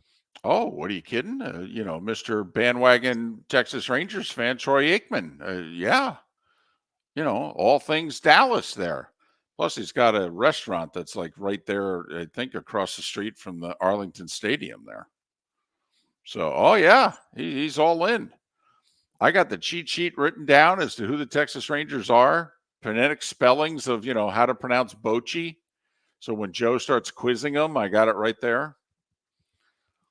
By the way, I've been given the okay to wear a costume Monday. Oh, yeah. Costume David is back. Last year, the game was on Halloween. I think anybody is allowed to dress up in costume on Halloween. Since it's on, and Mark, since the game's in Detroit, I will honor your heritage by saying, since it's Devil's Night. Damn right it is. And I made sure to tell everybody last week when I asked for permission, I go, by the way, we're in Detroit. My co-host from Michigan, we've debated this rather loudly over 15 plus years. It's not Mischief Night. It's Devil's Night, okay? So I asked, can I wear a costume? Troy wanted to know what the costume was. And once I told him, he said yes. Joe said I'm only allowed to wear it if I walk to the game in costume in the streets of Detroit. You may not make it. It's about 0.6 of a mile, I'm told, from the hotel to the stadium. You might not make it. Come on. What are you talking about? It's 5 o'clock in the afternoon. There's only one. He'll make it if you wear a ski mask. Please wear the ski mask. There's no mask. There's no but mask with my costume. You don't even know what my costume is. But that's the. Are you going to divulge what the costume is, or are we going to wait and hopefully see this on Monday night? Well, I'm going as a dinosaur. Are you going back? Weren't you a dinosaur last year? No, I was Sully last year. From Monsters Inc. Oh, that's right. Yeah. Right. He kind of looks like a dinosaur. It kind of does. Yeah, it does. Wait. I'm sorry. We need to sidebar here. I kind of look like a dinosaur. No. Sully from looks... Monsters Oh, Inc. I mean, he's a monster. He's a monster. So yeah, it's. I was going to say. So I'm going as like a T-Rex. But see, when did you get the costume bug? I've known you a long time. You never wore. I mean, I've done Halloween shows with you for years, and you've never worn a costume. And all of a sudden, yep, TV David. Well, first off, I think it's grandfather David. I was about to say it's because he's a grandfather. That's Halloween. My mom came to town. We made a big deal about Halloween, so that got me, thinking about being a kid again and whole deals. Because last year was my first Halloween as a grandfather. Okay, so that was number one. But I'll be brutally honest with you. Number two. Things were just tense last year. The people who were in the crew, they'd been with Monday Night Football forever. There were like 6 of us showing up. We were new, and we just weren't. There wasn't a lot of kumbaya in the booth last year. And I just felt like, we're not having any fun. We need to lighten up. And so I didn't tell anybody I was doing it. I didn't tell Joe's spotters, who I'm tight with. We travel together on the road and, eat and drink together. Didn't say a word. Just brought the outfit with me, put it in a, backpack. And 15 minutes before game time, went in the bathroom in Cleveland and changed into it. And came out, and they were all in the front of the booth. And I walked around the side and didn't say a word, and just walked in between John Perry and Troy Aikman as Sully. And just stood there. I just felt we need to lighten up. We needed a laugh. Well, and you've said Joe loves a laugh. He does. Did he laugh? He was stunned. Troy, it's the hardest I've ever seen him laugh. That surprises me. Now, obviously you know him, but I've been lucky enough to be there with you. I've met him. He's very serious. He is. It surprised me. Seem like the guy that laughs a lot. He made me nervous. Joe Buck, I've met him twice. Never was nervous at any moment around Joe Buck. Troy Aikman made me nervous. Joe was stunned. Was actually the only time I've ever seen Joe somewhat struggling for words. Troy was pounding the table. He was laughing so hard. Troy, we're 3 minutes before air. Joe's getting ready to go on. Troy's taking pictures. Okay, that's how excited he was. So, but since it's not Halloween, I got made fun of by the Mannings on Manning Cast last year. So I said I would ask. And Troy's like, absolutely. Dinosaur? I'm all in. Joe said only you can't just sneak it onto the booth. You got to wear that sucker. You got to walk from the hotel down the streets of Detroit into the stadium as a T-Rex. If you do that, you're in. Because there will be plenty of people dressed up at the game for Halloween, guaranteed. I would Not think so. many of them will have media credentials. Correct. Very few will be saying fourth floor. Right. So I give you something for that, David, for wearing it down the streets. I wish you luck. Well, I mean, you may need it. I think that's actually the best way to protect yourself in a big city is to wear a Halloween costume. I don't think anybody's going to mess with you. I mean, they assume that you're on drugs and you're messed up to begin with. I mean, you might mess with the people walking with him, but not him. I don't know how long. Would you walk up to a guy walking down the street in a major city in a T-Rex costume and cause trouble? I'd walk right up to him and say, "Where do you get something good to eat around here?" Looking for a burger. Know a place? I'd say there's a Brontosaurus burger right around the corner. Just what I was looking for. Miller and Moulton, the bonus hour, brought to you by the Diamond District. Visit Jason and Todd at the Diamond District. When choosing something of high value and personal significance, such as a diamond, you want to shop with the best. And the mall is not the place to be. Here are my friends, Jason and Todd, with the Diamond District. Take a stroll in the mall, hop into a few jewelry stores, and you'll soon discover you're in the wrong place. Rings begin to look all alike. You're not finding GIA certified diamonds.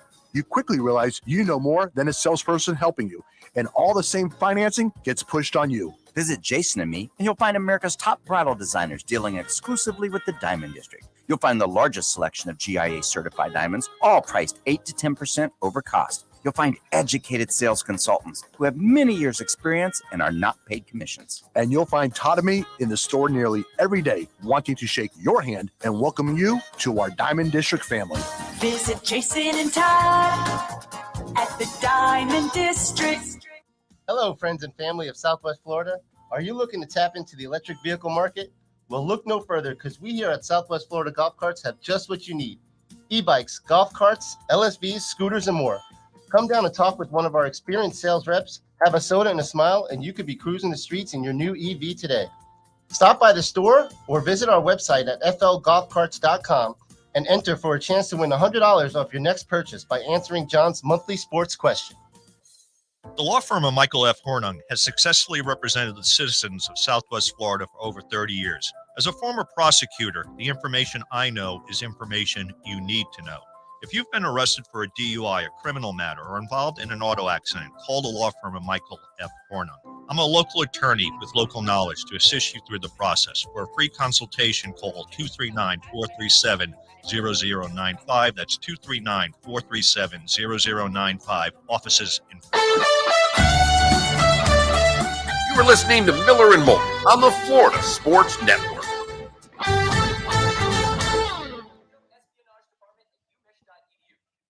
Army-Navy is going to be a conference game. I know. It's a big mistake. It's a big mistake. Navy has not been the same since joining the AAC. And is Army joining for just football or all Just of it? football. Yeah, they're going to get.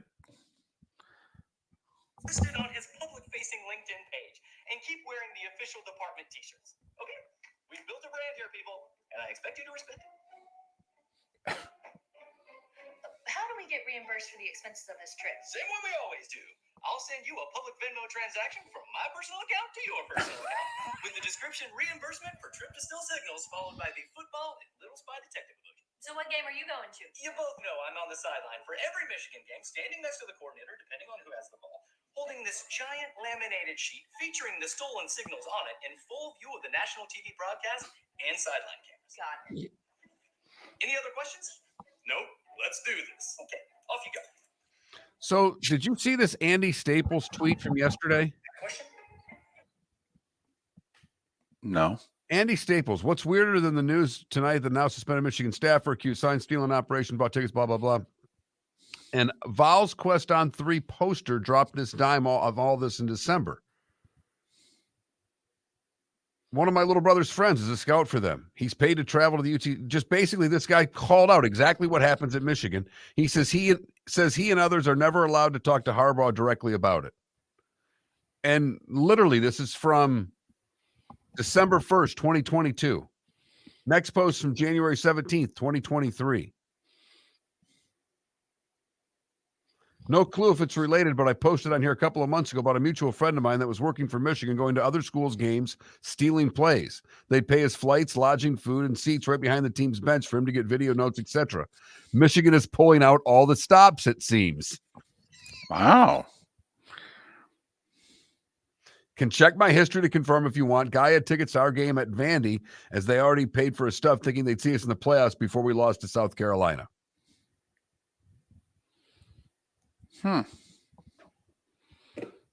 I just like the line by the Vols fan. Seems they're pulling out all the stops. I mean, it doesn't even faze him. Right. This guy basically called this out months ago on a blog, on a On3 podcast blog, called it out and just basically said, Michigan's really going after it this year. They're finally taking this football thing seriously. They finally are trying to catch the Buckeyes and act like an SEC program, for the love of God.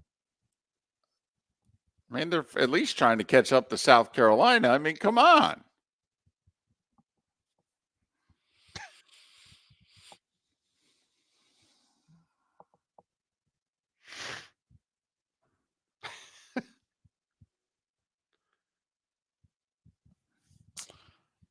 Well, Mark, and I don't mean Miller, I mean Till in our Twitch chat room. Mark Miller was fired up last night, midway through the hockey night. I get this text. This Frozen Frenzy is tremendous.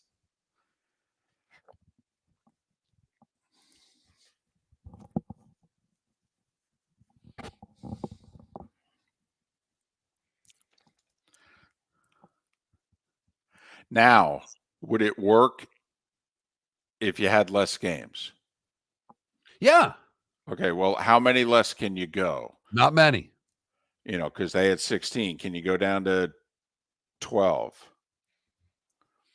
And let's just assume 4 of them are, you got to have them out west. You'd have them all East Coast. You'd have them all start earlier. Don't worry about the West Coast. Okay. But I'm just thinking, like, if it's a fairly normal schedule night, if you know what I mean, could you do it on a normal night where there's 10 games and 4 of them are Mountain or West? Yeah. But I like the idea of doing it once a year like this, making it an event. I mean, apparently it was trending on Twitter last night. I mean, that network executives will redo this if it was trending on Twitter, David. You got that right. You got that right. Boy, will they pay attention to Twitter.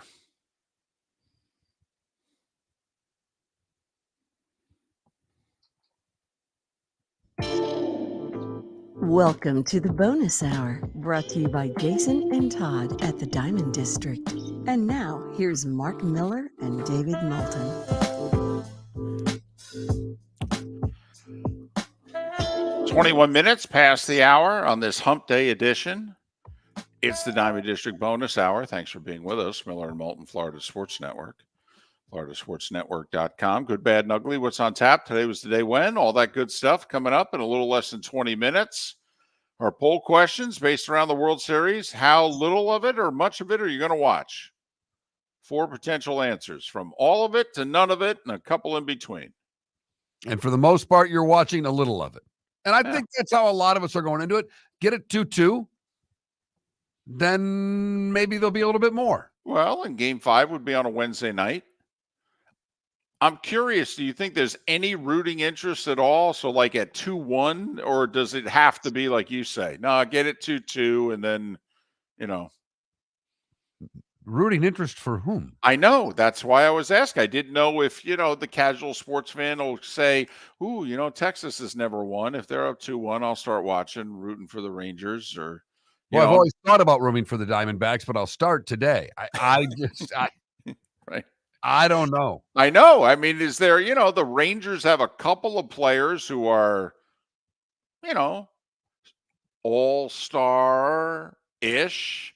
Corey Seager's kind of been a big deal in the past. I mean, when Max Scherzer pitches, although he's, not pitching that well and not pitching that long, but.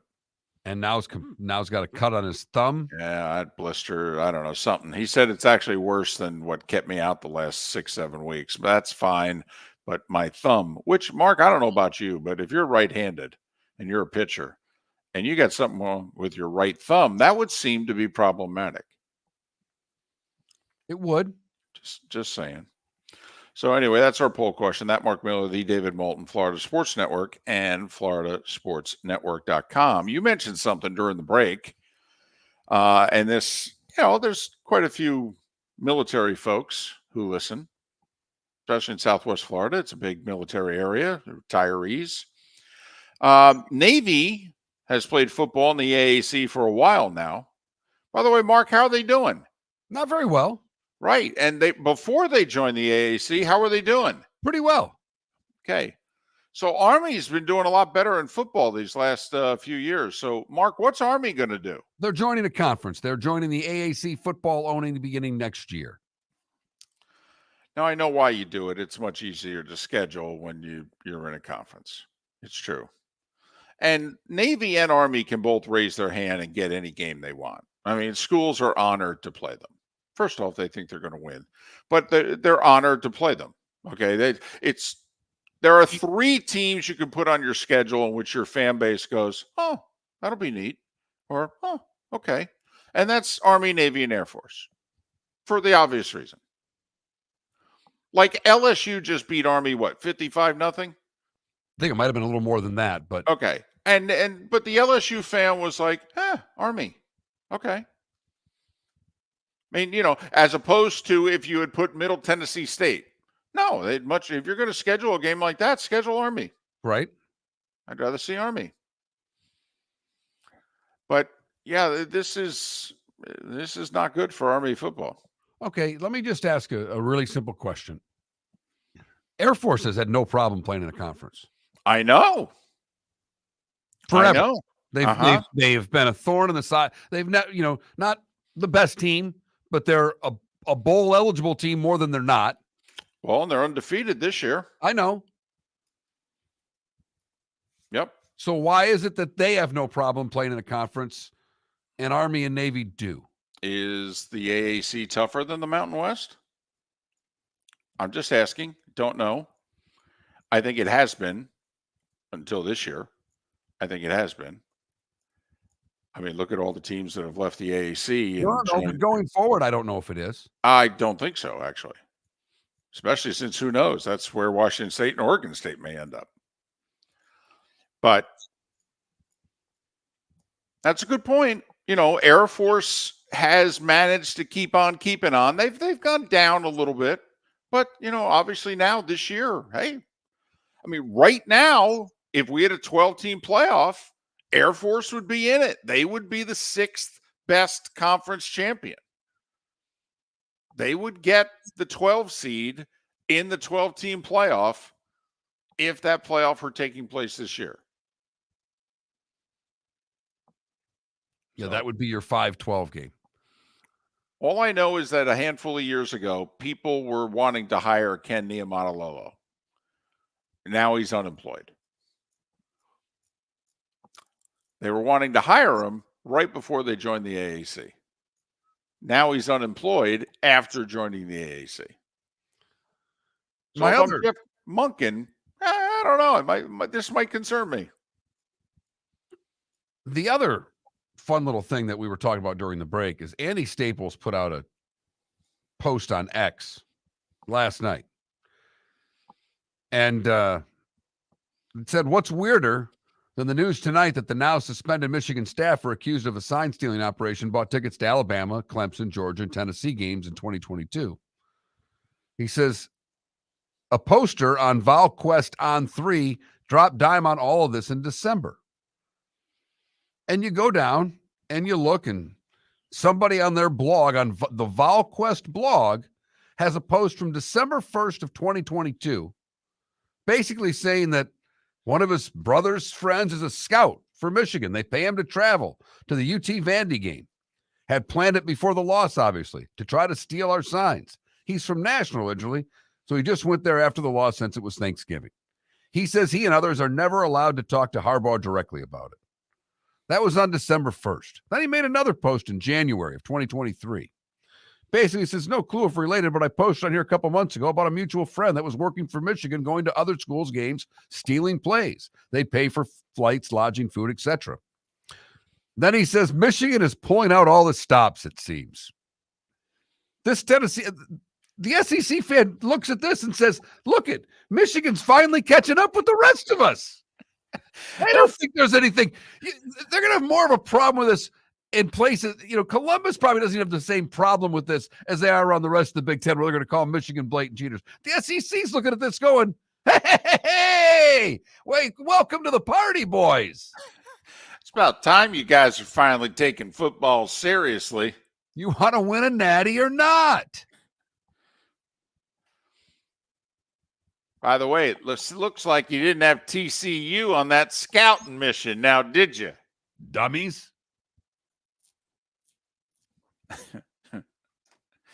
The internet's a funny thing where you can find out on the internet. Some of it not true. Some of it true 10 months in advance. I just like the guy on VolQuest had this story months ago. Yeah, a buddy of mine's friend. I love how he said he's a scout for Michigan. They pay for everything. Huh. By the way, can you use that blog post in the evidence when you're presenting your evidence? But Bud Elliott on the show earlier, he thinks that everybody's doing it in some way, shape, or form. And that's why no coaches have come out and said a whole lot against the University of Michigan. Michigan's off this week too, aren't they? Yes. Yeah. That's convenient. After that big physical game they had Saturday, they needed a break. Right. Where their starters are playing like 2.5 quarters. We had Angelique Chengelis, who covers the Wolverines, on the show earlier, and she goes, man, the coaches are all telling me this is as fresh as we've ever been at this point of the season. Then we realized our starters are only playing about 2.5 quarters every game. Our practices are great. Guys are fresh and ready to go. Then they know the signs. This is easy. Well, Penn State and Ohio State coming up in November. We'll see. We shall see. Yes, we will. The cocktail party this week as well. Miller and Moulton. The good, the bad, and the ugly. Today was a day when. What's on tap? It's how we finish things off right here on the Florida Sports Network. Visit Jason and Todd at the Diamond District. When choosing something of high value and personal significance, such as a diamond, you want to make sure you're shopping with the best. And the best when it comes to GIA certified diamonds and diamond jewelry is not online. It's not in the malls. And it's not with any of the new pop-up jewelry stores trying to make a go of it here in Southwest Florida. The best place to buy diamonds is with my friends Jason and Todd at the Diamond District, who have made Southwest Florida their home for over 20 years now. The largest selection of GIA certified diamonds is with the Diamond District. The only place you'll find diamonds 8 to 10% over cost is with the Diamond District. America's top bridal designers have chosen the Diamond District to represent their engagement rings exclusively in Southwest Florida. Simply put, the best selection, experience, and best prices are with Jason and Todd at the Diamond District. Visit Jason and Todd at the Diamond Diamond District. Located on the East Trail, locally owned Naples Tiki Bar and Grill is an outdoor eatery next to the Hitching Post Shopping Center. Island-inspired food with a true tiki theme. The best place in Naples to enjoy the beautiful weather in Southwest Florida. The Naples Tiki Bar and Grill offers a great menu for dine-in or takeout. Enjoy our famous pulled pork, huge burgers, and tiki bar cocktails. Don't miss happy hour every day from 3 to 6 and live music 7 days a week. See you soon at the Naples Tiki Bar and Grill, 11498 Tamiami Trail East. Hello, friends and family of Southwest Florida. Are you looking to tap into the electric vehicle market? Well, look no further because we here at Southwest Florida Golf Carts have just what you need. E-bikes, golf carts, LSVs, scooters, and more. Come down and talk with one of our experienced sales reps, have a soda and a smile, and you could be cruising the streets in your new EV today. Stop by the store or visit our website at flgolfcarts.com and enter for a chance to win $100 off your next purchase by answering John's monthly sports question. You are listening to Miller and Moulton on the Florida Sports Network.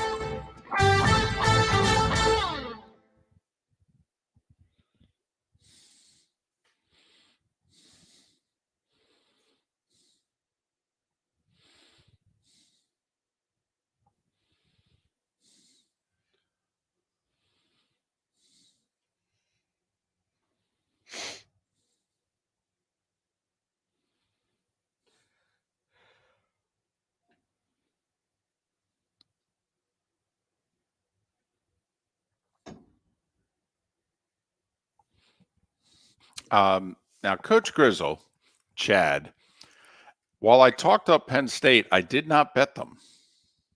But I did say it was his best team or best roster. And I wanted to take Penn State, but said I didn't have the guts to do it because he can't win a big game. That I know is on tape. Yeah. I said all week, all right, that until Penn State does it, I treated them just like I treated Texas going to Alabama.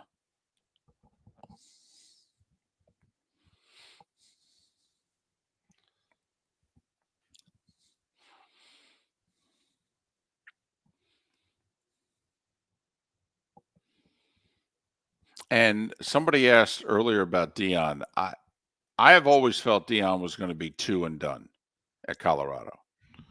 And I actually think he's going to need to leave for health reasons.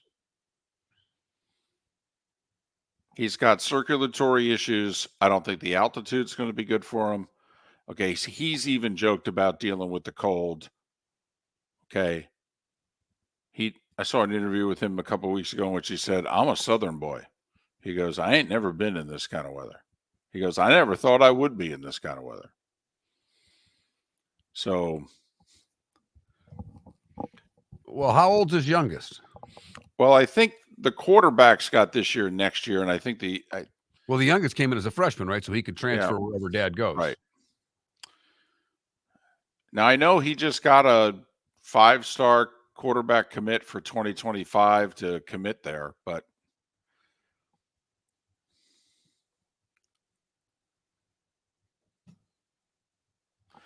I got Deion pegged for A&M. I do. It gets Deion back in Texas, 2.5 hours from Dallas, an hour and a half from Houston. He will recruit the out of that state.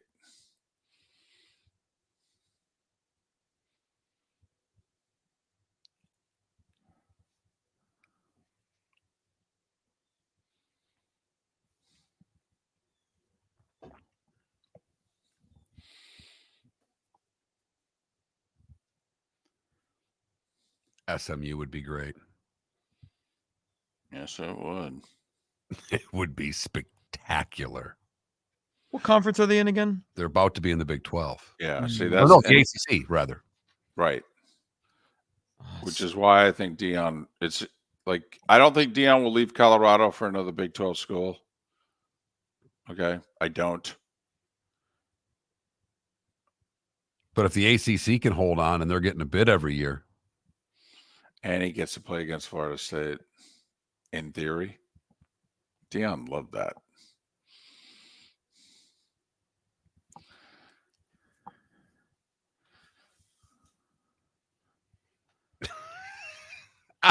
I am just smiling thinking of the possibility of him at SMU.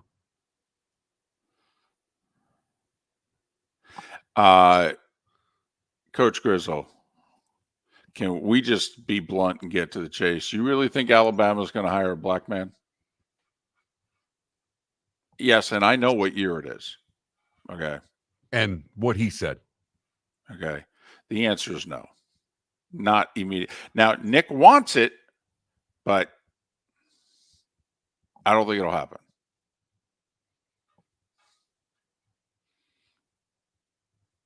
I think it's Lane. I do.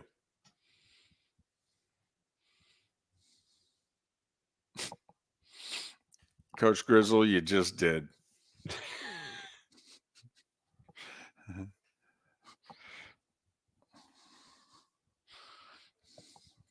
It'd be phenomenal, though. I'd donate money to make it happen. 10 seconds.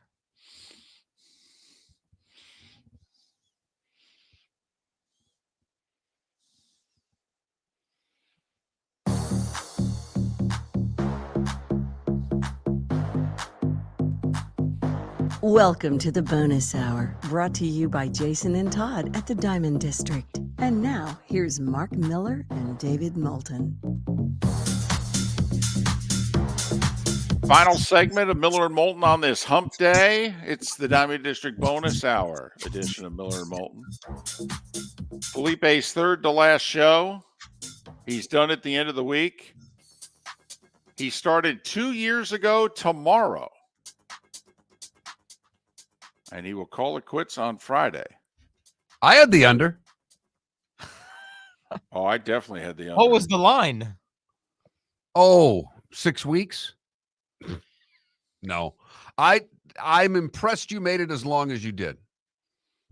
I truly am. You know, you guys also had the under on my relationship as well. I've gone way over on that. Way over on that. Way over on that. I have exceeded everything. That now the over-under is getting a lot bigger. The odds of you visiting the Diamond District keep getting smaller and smaller.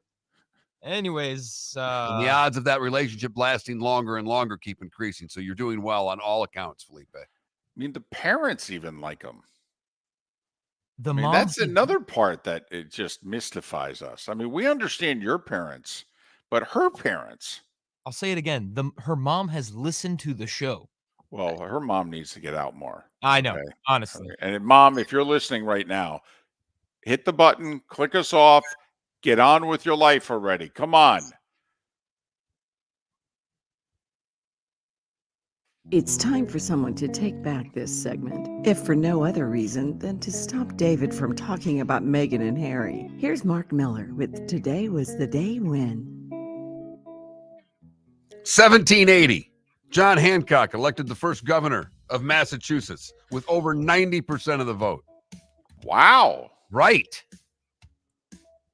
Huh. Think it was the signature? People just fell in love with it? 1957.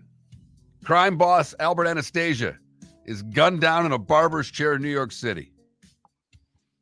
It's the one you see all the pictures of. Yep. Well, think about it. You got them stationary. I mean, don't let them get up. Today in 64 was the wrong way run. Jim Marshall going 66 yards in the wrong direction for a safety. It says here the NFL's number one blooper. Would you agree? Hell no. I'd put the Pisarcik fumble ahead of it. No. Pisarcik fumble cost a game, cost a touchdown. No, blooper. I'm not saying, I'm just, I think is it the premium kick? In the Super Bowl. Trying to throw the football. That I think's a bigger blooper to me, like where you just laugh out loud at the play. The Pisarcik's not one you laugh at, you more cry about it. That premium blooper, by the way, prevented a shutout. We've yet to have a shutout in the Super Bowl. Also today in 64, the Stones make their first appearance on the Ed Sullivan Show, doing a Chuck Berry cover, and Time Is on My Side. 68, Mexico City Olympics. The men win their 7th straight gold. In basketball. Yeah. And then they cheated us in 72. They sure did. 1975, Paul Simon's fourth studio album, Still Crazy After All These Years. It was really good. Won 2 Grammys. 78, Gaylord Perry wins the NL Cy Young, becoming the first to do so in both leagues. He won the AL Cy Young in 72. Hold on. Trivia question. Who'd he win it with? Okay. I'm guessing a lot of people wouldn't guess. I'm going because he pitched for 2 teams in the NL West, but I think, did he win it with the Padres? He won it with the Padres. And Halloween debuted today in 1978 as well. The second Newhart sitcom, the Vermont one, debuted today in 82. Is that the best comedic sequel, if you know what I mean? Like, you starred... Frasier's really good. Yeah, well, but he was not a main... Do you consider him a main character on Cheers? No, supporting actor. I mean, Newhart's the star. No, I know. I but you asked, I just, yeah. No, I know. By the way, the best ever ending of a sitcom. Yes. Without question, waking up in bed with the wife from the first sitcom. Without question.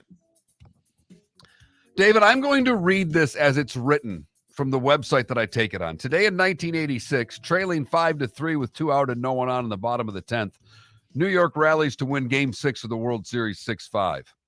Bill Buckner misplays a ball. Oh! Come on. A slow roller up along first. Behind the bag, it gets through Buckner. Here comes Knight, and the Mets win. That was Vin Scully's call, and then he didn't speak for 3 minutes. I'll just give it 3 seconds until I go to 1987. The Twins beat the Cardinals in Game 7. I love doing this with David. I know he's going to have this one. MVP of the World Series was? Oh, in 87? Coyote? Frank Viola. Interesting. Evander Holyfield knocks out Buster Douglas in 3 today in 1990. Yeah, but once Buster beat Tyson, he's like, give me the money. I'm not serious about this anymore. No. Today in 03 is the Josh Beckett game. Oh. Marlins get their second title. Yes. Ground ball right to him. He tags out the runner. And when will they get their third? And in our lifetimes? Yes. You think the Marlins will win the World Series while you and I are alive? Yes. I'm taking the over. I really like your confidence with that answer. I mean, hell, the Diamondbacks are in the World Series. Thank you. Yeah, that should be enough. And just for Felipe, Taylor Swift's third album, Speak Now, released today in 2010. Don't know what that is. Me either. Yeah. Picasso, Helen Reddy, and John Matuzak were all born today. I can't believe he went back to Picasso. He only would have been 142 today. He went Pablo Picasso. How about that? That's outstanding. Bobby Knight's 84. Dave Cowens is 75. Micah Ruzioni's 69. Pedro's 53. Or 52, rather. And Xander Schauffele's 30. What'd I miss, David? Only one musical thing. AC/DC made the top 40 for the first time today in 1980 with You Shook Me All Night Long. Do you even know what song that is? Well, hey. Yeah, you shook me up. Okay. All right. He thinks he can sing. I know. Well, I'm not AC/DC. I don't understand how they could project their voices like that. It's unbelievable.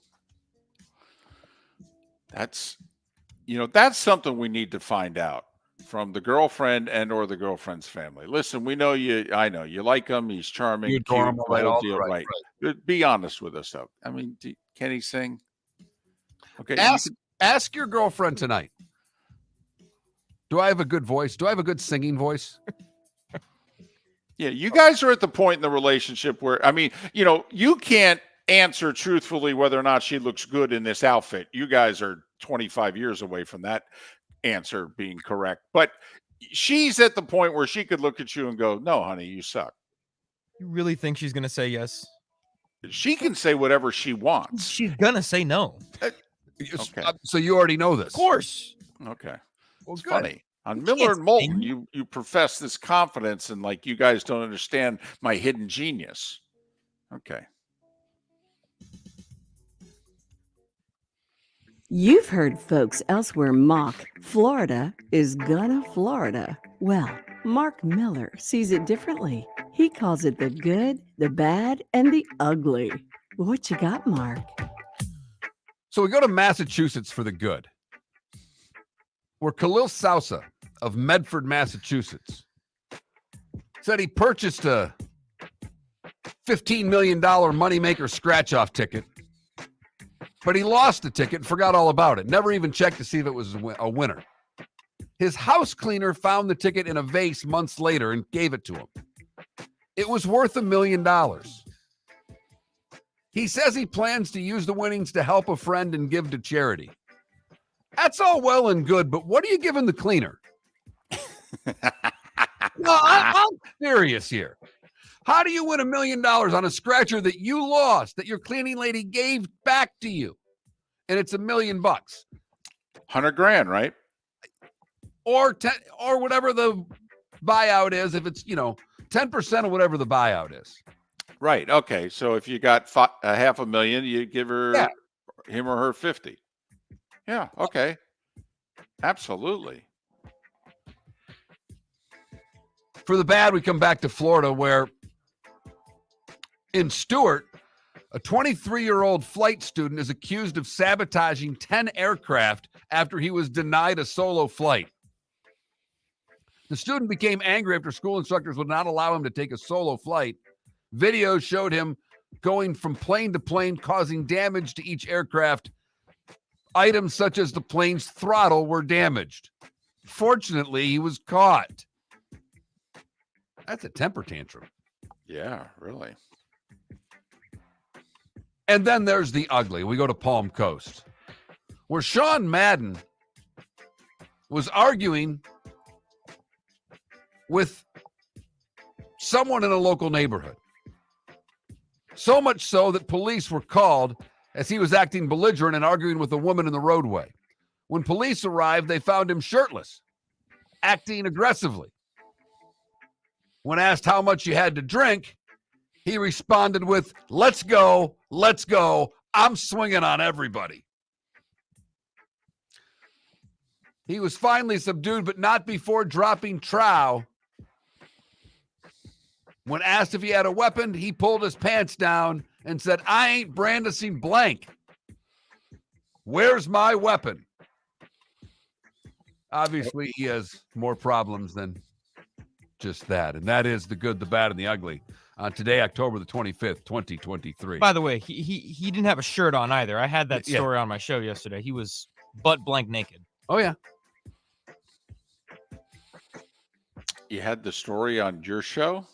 Yeah, on my show. Right, my show. The Felipe podcast. I build the show, the NBC 4 o'clock show. I build it. I actually, someone else builds it for you. They give you the scripts. You edit the video that they've already written for. Correct. I send the video. I don't build the show. I help build the show. At least we know his confidence doesn't just end at 10 o'clock in the morning, David. I'm just trying to think of you just said to the architect, well, listen, I built this building. Okay. Meanwhile, there's the architect and the construction crew that are standing around going, wait a minute. And he hung a piece of drywall. Right. Okay. But if a construction worker who helped build a skyscraper walks by that skyscraper, do they have a right to say, oh, I built that? Or do they have to say, I helped build that? There you go. Yeah, that would be B. Okay, there yes. you go. But that's implied, obviously. You I don't helped single-handedly it's build really something not. Okay. I helped had build that that. on my show. Yeah. I assist in the construction of the television show. No, actually, you like paint a spare bedroom. actually. But okay. Gosh.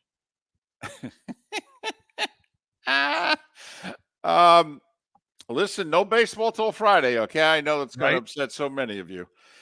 We've got NBA tonight, 12 games. Now Orlando and Miami are not going to be nationally televised, but they both have their season and home openers. Heat hosting Detroit. That's Cade Cunningham. He's worth the watch. And the Magic hosting Houston. They have a decent young team. That's where the former Celtics coach ended up, by the way. TNT's got, I think, or ESPN, I'm sorry, it's got Knicks and Celtics, and then they got some late game, whatever. What do you mean some late game? Some late game. I mean, Wemby. Oh, that's right. Oh, man, Felipe, he'll be. What do you mean some late game? David, while you were gone during one of the breaks, I convinced Mark to at least stay up to see his first points. Starts at 9:30. Okay. I don't know if he scores before 10. In fact, that's the over-under, 9:59. I think he scores within the first few minutes, and I think it's a dunk. Okay.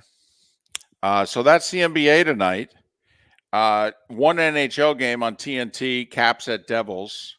And then there's two college football games. FIU hosting Jacksonville State. They're a 7.5-point underdog, 7 o'clock CBS Sports Network. ESPN2, 8 o'clock, UTEP and winless Sam Houston.